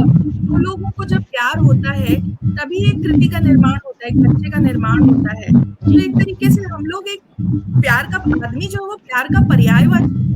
लेकिन हम लोग चूंकि सोशल मीडिया के दौर में इतने भावना शून्य होते जा रहे हैं कि हम अपने आप को, मूल प्रकृति को बचा नहीं पा रहे हैं, और दुनिया लगभग, मतलब आप देखें कि आग में जल रही है, लिटरली भी जल रही है, और भावनात्मक हो सकती है। देखिए किताब, मतलब हम में से जो लोग, अभी ये जो है राजकुमारी की, भिक्षु की जो किताब लिखी, इतने प्यार से लिखी है उन्होंने, हाथ से लिखी है। और ये देखिए पूरा मिथिला पेंटिंग सीखा है इन्होंने, और इसमें अपने अपने बिहार की तरफ की भाषा, भागलपुर की तरफ की भाषा में इन्होंने लिखा है और कितने अच्छे से ये लिखती हैं। ये बिक्सू नाम है इसका, मूल कथा है विकास कुमार विद्यार्थी, पटकथा वरुण ग्रोवर जी की है और इसका कल्पन एवं चित्र पूरा उनकी पत्नी राजकुमारी जी ने किया है। और यहाँ पे ऐसा कितने सुंदर तरीके से कि मतलब ये किताब मैंने बहुत शौक से खरीदी।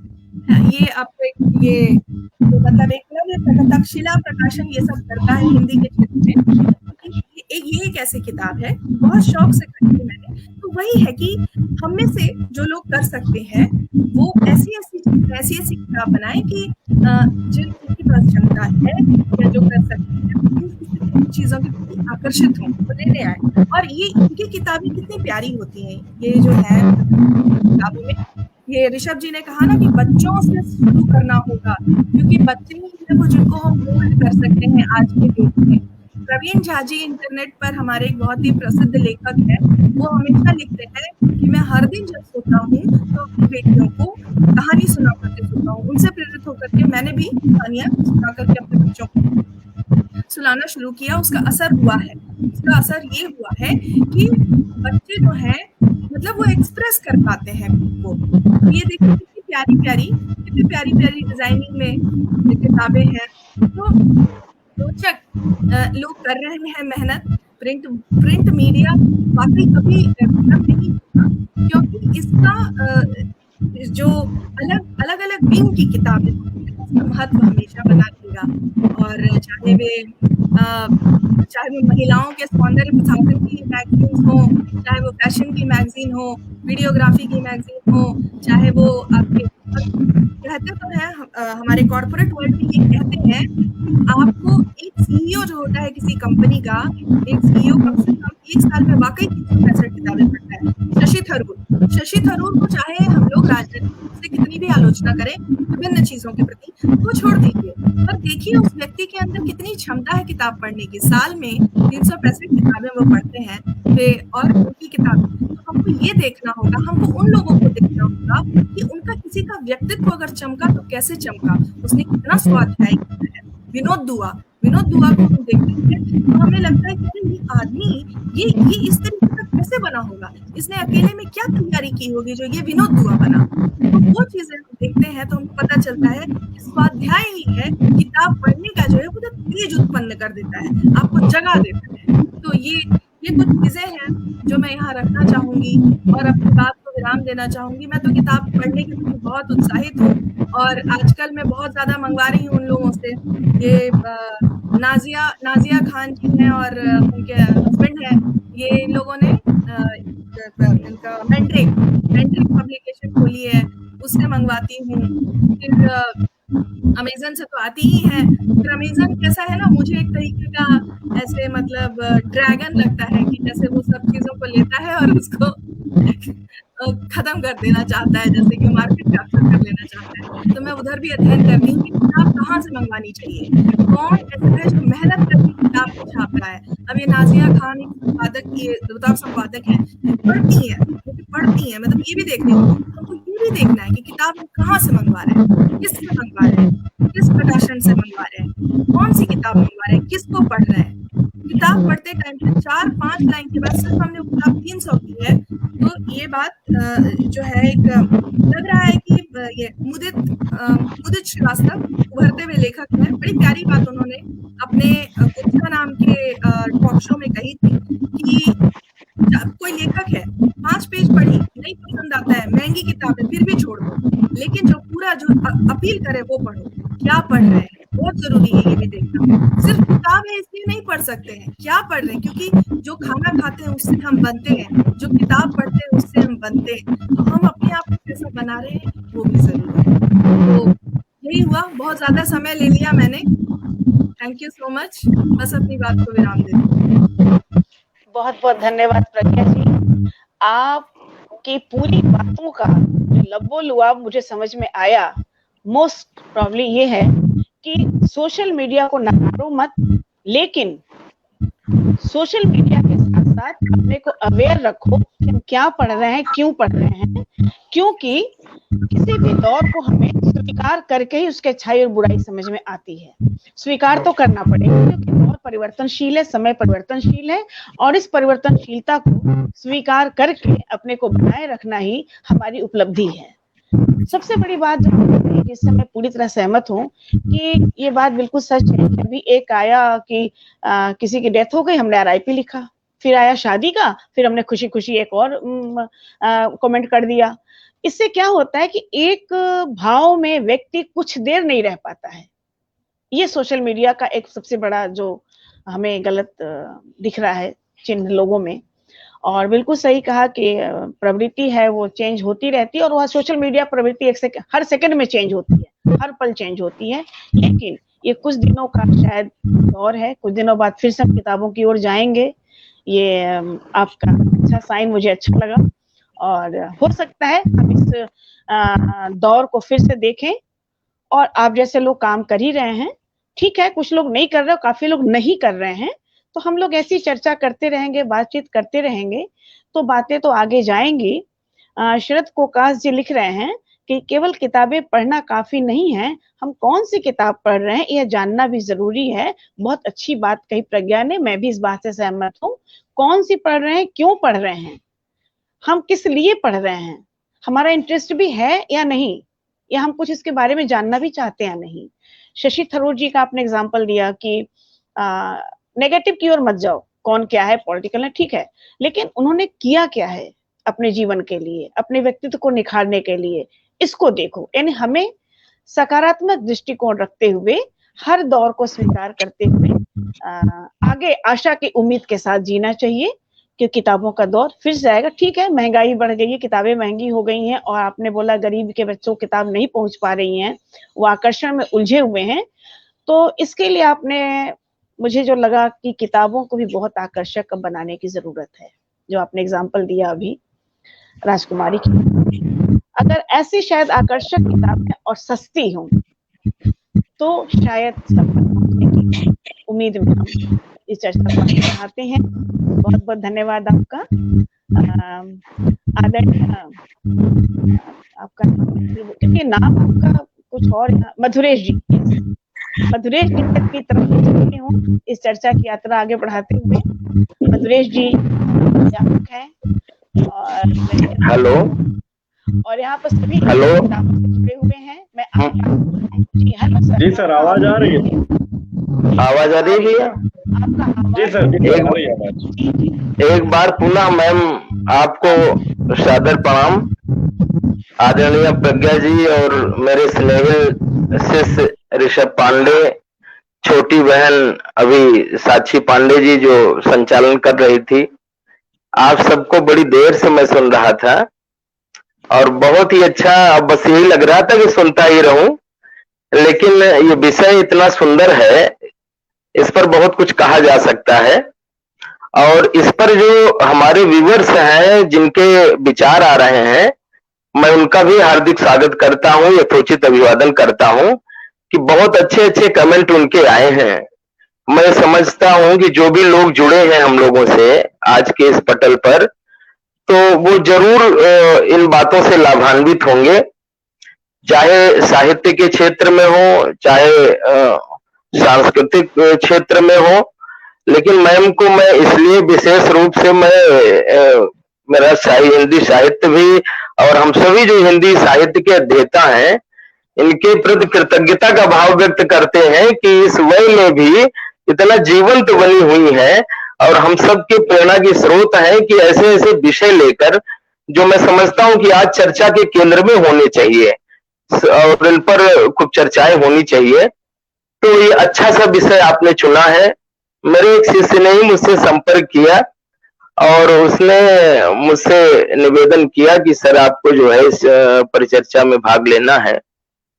तो पहले तो मैं अपना परिचय आपको बता दूं, मैं मधुरेश प्रताप सिंह रायबरेली से हूं और हिंदी प्रवक्ता के पद पर मैं यहाँ पर कार्यरत हूं। और इससे भी बड़ी बात है कि पद से ज्यादा जो व्यक्ति की पहचान होती है उसके शब्द होते हैं, उसकी जो रचना धर्मिता है वो है। तो इसमें मैं शोध छात्र भी हूं और जो मेरी थीसिस का काम है वो भी अंतिम चरण में है। तो किताबों की क्या कीमत है, किताबें कितनी मूल्यवान है, किताबों का अध्ययन कितना उपयोगी है, मैं समझता हूँ इस समय मुझसे अच्छा और कौन इसको समझ सकता है। क्योंकि जो शोध के आवाज आ रही है मेरी? जी सर, आ रही है आवाज। हाँ, क्योंकि जो शोध छात्र होता है तो उसको पता है कि किताबों की उसके लिए क्या और उसका मूल्य है। तो ये जो विषय जिस पर 2-3 बिंदु जो आए हैं, बहुत चर्चाएं की गई हैं, मैं बहुत ज्यादा विस्तार में नहीं जाना चाहूंगा, लेकिन 2-3 बातें जो आई हैं इसमें से निकलकर चर्चा से, मैं उसी में थोड़ा सा अपनी बात जोड़ना चाहता हूं। जैसे कि ये बात इसमें कोई दो राय नहीं है कि सोशल मीडिया का दौर है और शैक्षिक तकनीकी क्षेत्र में सरकारें भी इस ओर ज्यादा प्रयास कर रही हैं और हम सबका भी जोर है कि शिक्षा में तकनीक को किस प्रकार से शामिल किया जाए। तो उसके कारण इसका महत्व और प्रभाव दोनों और ही बढ़ा है। अभी हमने देखा कि जब कोरोना काल के दौरान जब कक्षा शिक्षण की व्यवस्था समाप्त हो गई, कभी जो सेमिनार थे ये सब बंद हो गए, कभी गोष्ठियां जो आयोजित होती थी वो ना हो पा रही थी, कभी सम्मेलन बंद हो गए, तो ये एक ऐसा प्लेटफॉर्म था जहां कम से कम हम लोग और जुड़कर अपनी बात रखते थे और कुछ न कुछ जो भी नया कर पा रहे थे वो एक दूसरे तक पहुंचा रहे थे। तो इसमें कोई दो राय नहीं है कि जो इस समय सोशल मीडिया या ऑनलाइन जो अपना माध्यम है इसके महत्व को नकारा नहीं जा सकता। लेकिन ये बात भी सत्य है कि जो पुस्तकों की जो सौंधी महक है, पुस्तकों की का जो मूल्य है, उनके अध्ययन का जो आनंद है वो इससे कभी भी प्राप्त नहीं किया जा सकता है। क्योंकि और जो बात आई कि हम धीरे धीरे हमारी जो मस्तिष्क हमारा जो है वो याद कम रख पा रहा है। जब से हम लोग इस दौर में आए, छोटी कक्षाओं से लेकर अकादमिक ही आप देखिए तो बच्चे कैलकुलेशन में ज्यादा विश्वास कर रहे हैं, वो उसको मेमोरी में सेव कम रख पा रहे हैं। उनको याद करने जैसी चीज को चाहे कुछ भी दीजिए तो जो छोटी छोटी परिभाषाएं या टेबल है या आगे बढ़ते हैं तो कोई थ्योरी है या और कुछ है, तो उसको याद करना उनको उसमें सहज नहीं हो पाते वो। और हर हाथ में मोबाइल है, सोशल मीडिया का दौर है, तो इसका दुष्प्रभाव मैं समझता हूं कि मन मस्तिष्क पर अधिक रहा है। क्योंकि जो छात्र हैं, जो बच्चे हैं, छोटे हैं, उनको अभी ये समझ विकसित नहीं है कि हमें इस प्लेटफॉर्म का यूज कैसे करना है। और उसमें सबसे बड़ा जो गुरुतर दायित्व है वो हम सभी जनों का है, उनके अभिभावकों का है कि वो ये जो किताबें वो पढ़ रहे हैं या मोबाइल का प्रयोग कर रहे हैं वो किस रूप में कर रहे हैं।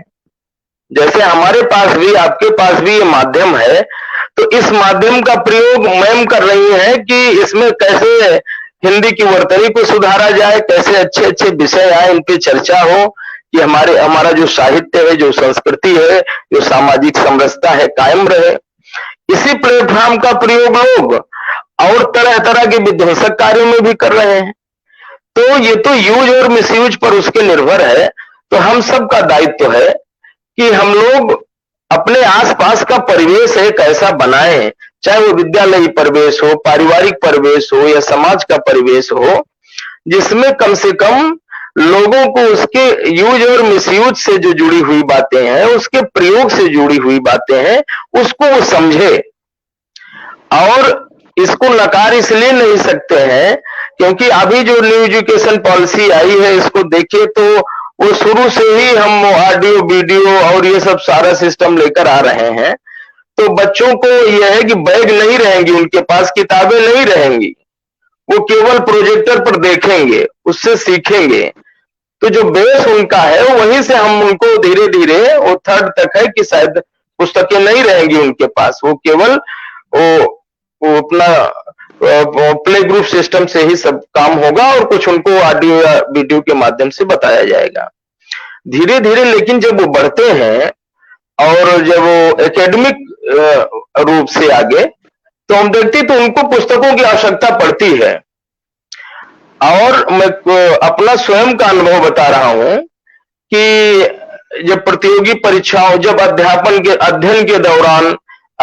के दौरान और जब खास करके प्रतियोगी परीक्षाओं की तैयारी कर रहा था, तो टेलीग्राम से और इसमें पता नहीं कितनी सारी पीडीएफ और अच्छे जो क्वेश्चन बैंक थे, जो अच्छी किताबें थी, कुछ मैगजीन थी, वो मेरी मोबाइल में थी। लेकिन मेरा शुरू से ये प्रयास रहा है कि जो चीजें मुझे अच्छी लगती थी, इनको मैं प्रिंट करा लेता था और उसके द्वारा मैं पढ़ता था इनको, और उससे मैं ज्यादा सहज रूप से हर चीज सीख पाता था, समझ पाता था। और किताबों को पढ़ने का, जैसे मैं तो काफी किताबों से, मेरे पास स्वयं भी 1,500 से 2,000 किताबें हैं, और इसमें जो भी लाइब्रेरी छोटी सी है, तो मैं कोशिश करता हूं कि जो भी किताब है, कोई ऐसी किताब नहीं है जो पढ़ी न गई हो, जिसको पढ़ा ना हो मैंने। और एक धुन सवार थी, तो उसका मैंने देखा, जो लाभ देखा किताबों को पढ़ने का, कि अध्ययन जितना आपका अध्ययन होगा, खास करके पुस्तकों का अध्ययन होगा, उतना ही चिंतन आपका प्रखर होगा। अभी प्रज्ञा मैम जो बात कह रही थी, बहुत अच्छा लगा मुझे ये, कि जब तक आप अध्ययन नहीं करेंगे तो आप सोच नहीं पाएंगे। फिर वो जिस ढंग से आपको सोचना चाहिए, जैसे मैं भोपाल के कार्यक्रम में हिंदी के वरिष्ठ साहित्यकार नरेंद्र कोहली जी से मेरी मुलाकात हुई थी, और उस समय वो करीब 85 इयर्स के थे। तो जब मुलाकात हुई तो 84 या 85 इयर्स के थे, तो मैंने उनसे पूछा कि इस समय, बहुत करीब मुझे रहने का सौभाग्य मिला, तो मैंने पूछा कि इस समय आप कैसे, उस समय उपन्यासों पे काम कर रहे थे वो, तो मैंने पूछा कि इसको आप कैसे लिखते हैं, तो अब तो हाथ भी आपके काम नहीं कर रहे हैं। तो उन्होंने बताया कि मधुरेश, ये मेरे साथ जो लड़का है, एक लड़का उनके साथ में था, मैं बोलता जाता हूं, ये कंप्यूटर लैपटॉप से ये सीधा टाइप करता है, ये लिखता है, तो और ये अब मैं लिख पाता हूं ना, इसकी कोई पांडुलिपि तैयार होती है, लेकिन हाँ, जैसे ये हमारा कोई उपन्यास है, कोई भाग या उसका तैयार हो जाती है किताब, तब मैं इसको प्रिंट करने के लिए दे देता हूं। तो उन्होंने ये बताया कि इस पे काम किया जाए, इससे मैटर लिया जाए, ये सब सारी बात सही है, लेकिन इसको पुस्तक के रूप में देखे और उस रूप में जब ये लोगों तक पहुंचे, तो उसका जो प्रभाव है, उस अध्ययन का जो प्रभाव है, और उसके द्वारा जो उसके चिंतन में प्रखरता आती है, वो ये चीज कभी नहीं दे पाती। कहा मेरे पास लैपटॉप और वो सब सारे संसाधन है, लेकिन मैं तकनीकी रूप से उतनी दक्षता भी नहीं है। ये भी है कि जैसे हमारे पास संसाधन तो है, लेकिन अभी हम लोगों को इस दौर में आगे बढ़ने में बहुत समय लगेगा, कि हम लोग अभी तकनीकी रूप से उतना दक्ष नहीं है कि इसके सारे पहलुओं को हमको जानकारी हो। तो मेरा अपना ये मानना है कि ये जो सोशल मीडिया का प्लेटफॉर्म है, इसको न नकार के इसका सहयोग हम ले सकते हैं, और इसमें भी ये देखना है कि इस प्लेटफॉर्म पर जो कुछ भी इनपुट है इसका, वो भी अपलोड करने, चूंकि ये तो कुछ करता नहीं है, करते हम ही आप हैं, तो इस पे हम आप कितना अच्छा कर रहे हैं, और वही चीजें जो हम आप करते हैं उसमें सेव करते हैं, और वही चीजें फिर अन्य लोग उसको उनको प्राप्त होता है। मैंने ये देखा अध्ययन के दौरान, बहुत सारे ऐसे विषय आए, प्रकरण आए, शोध के दौरान भी मुझे कुछ समस्याएं आई, देखा कि इस पे जो तथ्य हैं, वो जो मूल पुस्तकें हमारे साहित्यकारों ने, विचारकों ने लिखी हैं, जो सर्वमान्य है और जिन पर चर्चा होती है, हमारे आलोचकों ने लिखी है, उनको जिन लोगों ने भी उनकी बातों को भी इसमें अपलोड किया, और जिस रूप में, तो उसमें भी बहुत सारी त्रुटियां हैं। अगर ये तथ्यात्मक जानकारी कहीं किसी प्रतियोगी परीक्षा में छात्र रख दे 2-4 अगर गड़बड़, तो इसका कोई क्लेम भी नहीं है, और ऐसे तमाम तरह के प्रकरण आए हैं।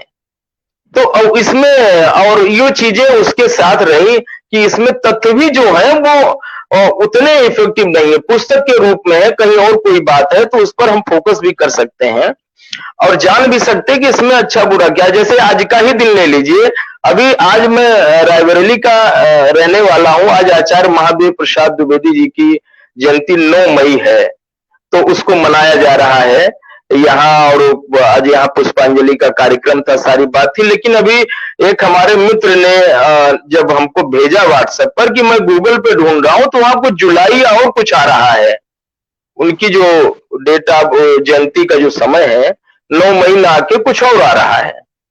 तो ऐसे कई ऐसे जो रचनाकार हैं उनकी रचनाओं के संबंध में, उनके जन्म के संबंध में जिन पर कोई विवाद भी नहीं है, वे तथ्य भी बड़े भ्रमित करने वाले हैं इस पर। तो इस पर ज्यादा निर्भर रहना और साहित्य के अध्येता के लिए विशेष रूप से मैं समझता हूं कि उपयुक्त नहीं होगा। हाँ, ये हमको सहूलियत अवश्य मिली है कि हम अगर कोई चीज जानना चाहते हैं जो हमारे किताबों में, जैसे मान लीजिए हम कोई किताब पढ़ना, किसी टॉपिक पे हमें जानना है तो उसकी बेसिक जानकारी के लिए हम चले जाते हैं, हम शोध गंगा पे चले जाएंगे, हम तमाम सारे और इसमें गूगल पे चले जाएंगे, वहां वो चीजें मिल जाती हैं। लेकिन जैसे अभी कई मैगजीन का ही उदाहरण है, या कई चीजें मुझे रेफरेंस में देनी थी, लेकिन मेरे हाथ रुक गए कि जब मैंने उसमें इन बातों को देखा तो मैंने कहा कि पता नहीं क्या, चूंकि शोध का विषय है और कहीं अर्थ का अनर्थ ना हो, इसलिए पुस्तकों को पढ़ना, पुस्तकों का अध्ययन करना और उसके द्वारा जो आप में जो प्रखरता आएगी आपके चिंतन में और आपके अध्ययन में, उसका कोई जोड़ नहीं है। मैं इस बात से इत्तेफाक रखता हुआ कि तकनीक का प्रयोग ये माध्यम है, इसका प्रयोग हम करें लेकिन किताबों से जुड़ें। और मैं आशावादी हूं मैम, मैं आपसे मुझे तो पूरा विश्वास है कि दौर कितना भी तकनीक का आएगा, लेकिन किताबों का ये जो आकर्षण है, जब तक आप जैसे लोग हैं तब तक ये कभी खत्म होने वाला नहीं है। मैंने एक प्रयास किया है, मैं अपना बता रहा हूं, और हो सकता है कि ये बात और लोगों तक मैं चाहता हूं पहुंचे, कि जब मेरे साथ प्रतियोगी परीक्षा की जो तैयारी कर रहे हैं बहुत सारे विद्यार्थी वो आते हैं, कुछ अकादमिक हैं वो आते हैं, और इनसे चर्चा हुई तो जो आर्थिक रूप से आत्मनिर्भर है, मैंने छोटे से अपने शहर में देखा कि कुछ छात्र थे हमारे और कुछ अपना पीसीएस में चले गए और इधर उधर जॉब भी मिल गई उनको, लेकिन उन्होंने लाइब्रेरियां खोल रखी हैं और इतना अच्छा, वहां तो लैपटॉप भी है, वहां तकनीक का सहारा भी है, उन्होंने लिया है, लेकिन पुस्तकों की पूरी लाइब्रेरी है। तो मैंने उनसे पूछा, वो सब अपना पैसा लगा के किए हैं और वहां जो छात्र हैं वो अपने घर से जो दूर है, पता लगा आप 2 कमरे में रह रहे हैं और या 1 कमरे में रह रहे हैं, या घर का जो वातावरण है, बच्चे हैं या और सब है, उनको पढ़ने का नहीं मिल रहा है, तो वहां उनको एक ऐसा परिवेश मिला है, उनके चाहे वो विज्ञान के विद्यार्थी हो, चाहे कला के विद्यार्थी हो, चाहे कॉमर्स के विद्यार्थी हो, सबसे संबंधित किताबें हैं और टॉपिक से संबंधित वहां जाते हैं, उनका टाइम निश्चित है, एक अटेंडर है। इतना अच्छा मुझे लगा कि इस छोटे से शहर में कम से कम आज की डेट में 4 से 5 लाइब्रेरियां हैं और मैं विजिट कर चुका, मैंने देखा इतना साइलेंस, इतने मतलब शांत वातावरण में, पिन ड्रॉप साइलेंस, और सब लोग अध्ययन करते हैं और निकलते हैं तो लगता है कि हाँ, उनको खुद लगता है कि मेरे जो पैर हैं वो जमीन से थोड़ा सा ऊपर है, मैं औरों से इतर हूं, मैंने कुछ सीखा है, अध्ययन किया है। और वो अपने टाइम पे, जैसे अपना ट्यूशन कोचिंग का ये मामला होता है, छात्र पहुंचते हैं, वैसे वो अपना समय पर जाएंगे, 3 घंटे का है, 2 घंटे का है, और अपना वहां समय व्यतीत करते हैं, पढ़ते हैं, और ज्यादा पे भी नहीं करना उनको। ये भी देखिए, अभी मैं मेरे छात्र हैं, प्रतिभाशाली हैं, और उन्होंने एक बात जो रखी थी, मैं इसको महसूस करता हूं, क्योंकि बहुत सारी पुस्तकें मुझे शोध के दौरान मैंने स्वयं मंगाई हैं और कोशिश किया है कि शोध की गुणवत्ता वो बनी रहे, इस वजह से ज्यादा कट कॉपी पेस्ट का उसमें मौलिकता का ही समावेश अधिक किया है। मैंने देखा कि जो अगर मैं तो जाब से हूँ, लेकिन जो नहीं है बच्चे, तो जो किताबों की ये महंगाई का दौर है, तो इसका असर है जरूर। जैसे किताबों पे पढ़ने वाला छात्र जिसके पास व्यवस्था नहीं है, आय का स्रोत ठीक नहीं है, उसको उस रूप में किताबें वो मिल नहीं सकती हैं, महंगी है किताबें। सही है, मैंने साहित्यकारों से, कई प्रोफेसरों से मेरा मिलना हुआ शोध के दौरान, मैंने उनसे भी चर्चा किया, प्रकाशन वाले कई जुड़े हैं, तो उन्होंने बताया कि भैया पेपर का दाम बढ़ गया है, प्रिंट का, और ये सब तमाम तरह के खर्चे बढ़े हैं, इस कारण से इसका है। लेकिन साहित्यकार जिनकी किताबें थी, मैंने जब उनसे मिला तो वो ज्यादातर ऐसे लोग थे, उन्होंने यही कहा कि मैं चाहता हूं कि कम से कम, क्योंकि इससे पैसा कमाना मेरा उद्देश्य नहीं है, मैं चाहता हूं मेरे न रहने के बाद भी मेरे विचारों से, मेरी कविताओं से, मेरी आलोचनाओं से आने वाली पीढ़ी सीखे और एक याद के रूप में उनके, और मैं बना रहूं, बस ये मेरी इच्छा है। ऐसे बहुतेरे लोग हैं, वो दौड़ देखिए तो तमाम उसमें हार्ड बाइंडिंग में है, कुछ पेपर बैग, तो इस तरह से हमने देखा। बहुत सारी किताबें मैंने स्वयं मंगाई जो मुझे लगता था कि बहुत कॉस्टली पड़ेंगी, और तो इनको इस रूप में उनका प्रिंट अच्छा है तो मंगाया, उनका अध्ययन किया, देखा। तो इसमें कोई डाउट नहीं है, जो समस्याएं यहाँ पर उठाई हैं कि इससे भी इसका असर पड़ा है, लेकिन इसमें कोई दो राय नहीं है कि जो अच्छे विद्यार्थी तैयार होंगे, अच्छा अध्ययन करने वाला जो तैयार होगा, तो उसके पीछे भी कोई न कोई प्रेरक वो होना चाहिए हम आप जैसा। जब तक उसके आसपास के परिवेश में ऐसा वातावरण नहीं मिलेगा, तब तक निश्चित है, ये केवल अध्ययन के क्षेत्र में ही नहीं, किताबों के क्षेत्र में ही नहीं, हम देख रहे हैं कि हम सांस्कृतिक रूप से, साहित्यिक रूप से, भौतिक रूप से तो हम संपन्नता की ओर बढ़ रहे हैं, लेकिन जितनी गति से भौतिक रूप से हम बढ़ रहे हैं, उतनी गति से ही हमारा जो नैतिक, सांस्कृतिक और साहित्यिक है, इससे भी, इसमें पतन भी हो रहा है। तो ये सबसे, लेकिन इसकी जिम्मेदारी भी सबसे ज्यादा हम ही आपके कंधों पर है। एक पढ़ने वाली टीम जब तैयार होगी, अध्ययन करने वाली जो टीम तैयार होगी, जो छात्र होंगे, जो समाज के लोग होंगे, छात्र के लोग छात्र ही नहीं है, जो अन्य लोग हैं, तो उनके लिए अच्छा साहित्य मिलना। और जो मैम ने प्रश्न शुरू में उठाया था कि मैंने वर्तनी संबंधी और भाषा विकार जो आ गया है, इससे संबंधित मुझे एक थोड़ा सा मन में क्षुब्धता थी कि क्यों न इसको दूर किया। बहुत पढ़े लिखे लोग, मैं आपको बता नहीं सकता हूं कि वैसे तो मैं इस बात का कभी मूल्यांकन किसी के पद से, हो सकता है कि ये आर्थिक युग है, व्यक्ति का सामाजिक स्तर उसके आर्थिक स्तर पर निर्भर कर रहा है, इसमें कोई संदेह नहीं है, लेकिन मैं चाहे जितने बड़ी शख्सियत से मिला हूं, मैंने उसके व्यवहार, उसके शब्द, उसकी रचना धर्मिता, उसके ज्ञान से उसका मूल्यांकन किया, कभी किसी के पद से उसका मूल्यांकन मैंने नहीं किया है।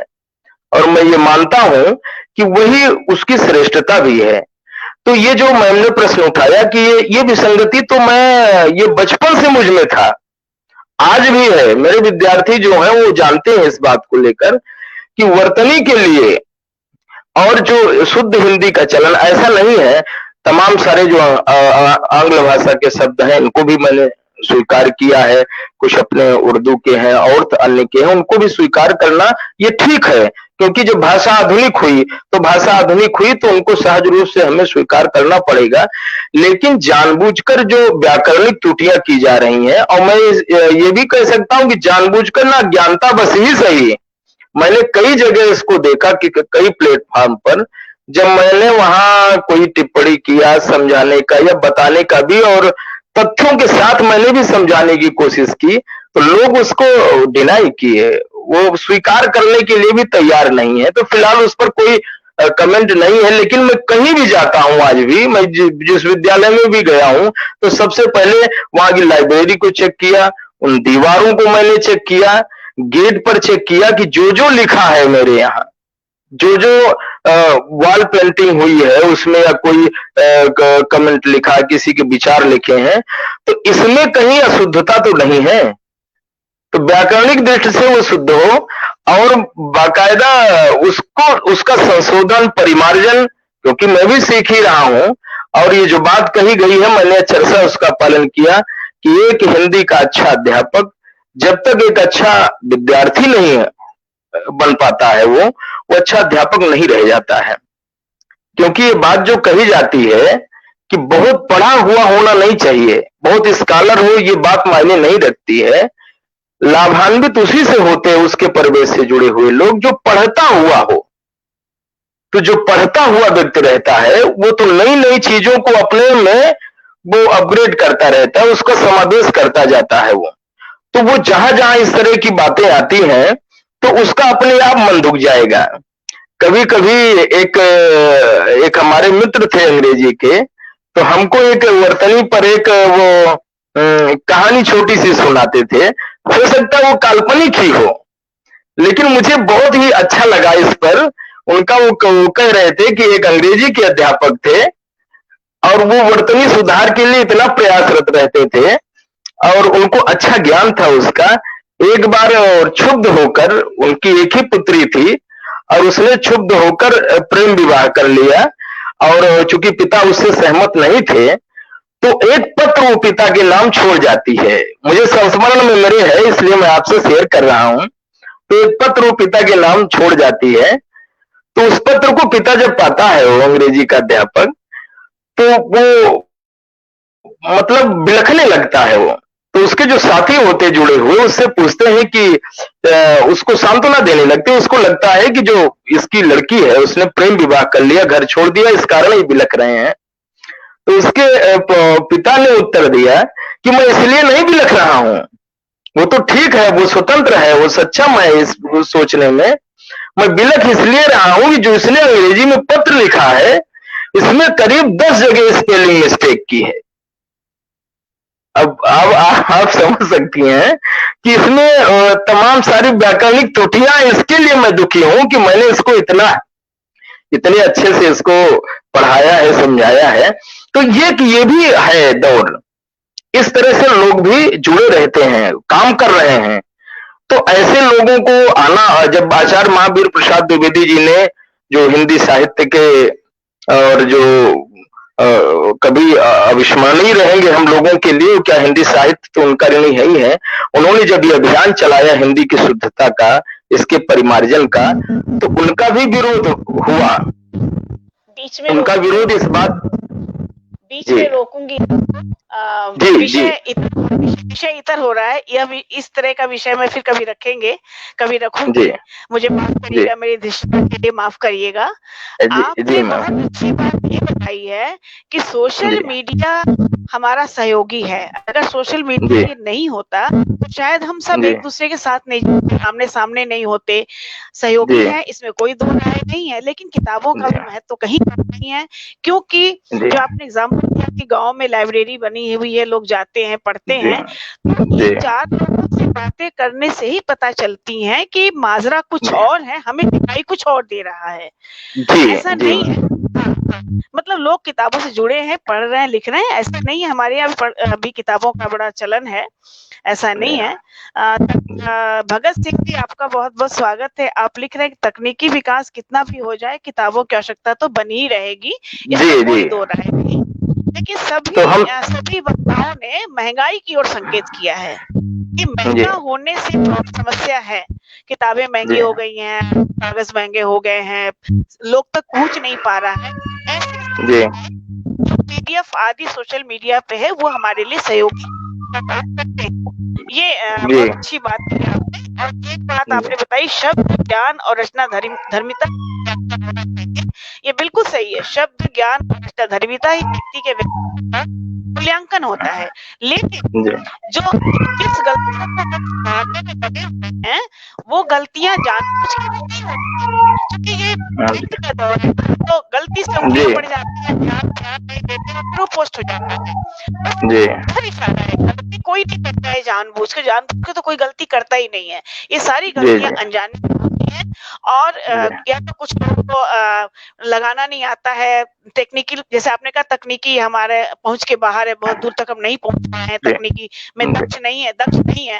ये दक्षता की कमी से ये सब समस्याएं हैं। लेकिन मेरी समस्या है कि लोगों की नजरों तक जा रही हैं तो वो कहीं चलन में ना आ जाए, बस ये है इसके बस जी जी जी।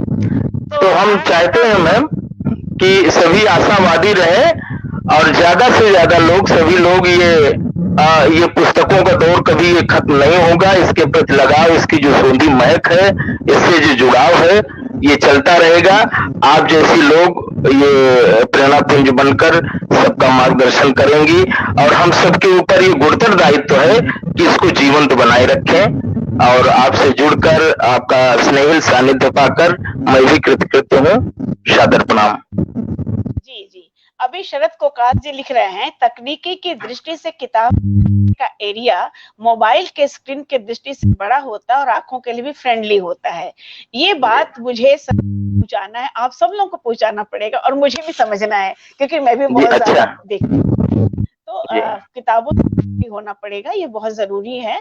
और लेकिन जो एक समस्या यही है कि जो मैंने बताया कि आज के पेरेंट्स भी फ्रेंडली नहीं है किताबों से, जो हस्तांतरित हो रहा है बच्चों की तरफ।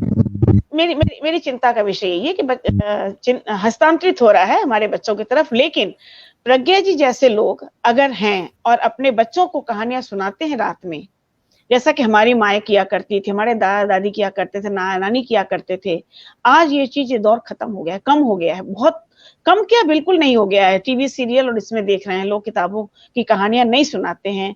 वो मैगजीन चंदा मामा वगैरह तो बंदी हो चुका है, बिल्कुल ही नहीं आता है। चाचा चौधरी ये सब चीजें नहीं आती है किताबें अब तो।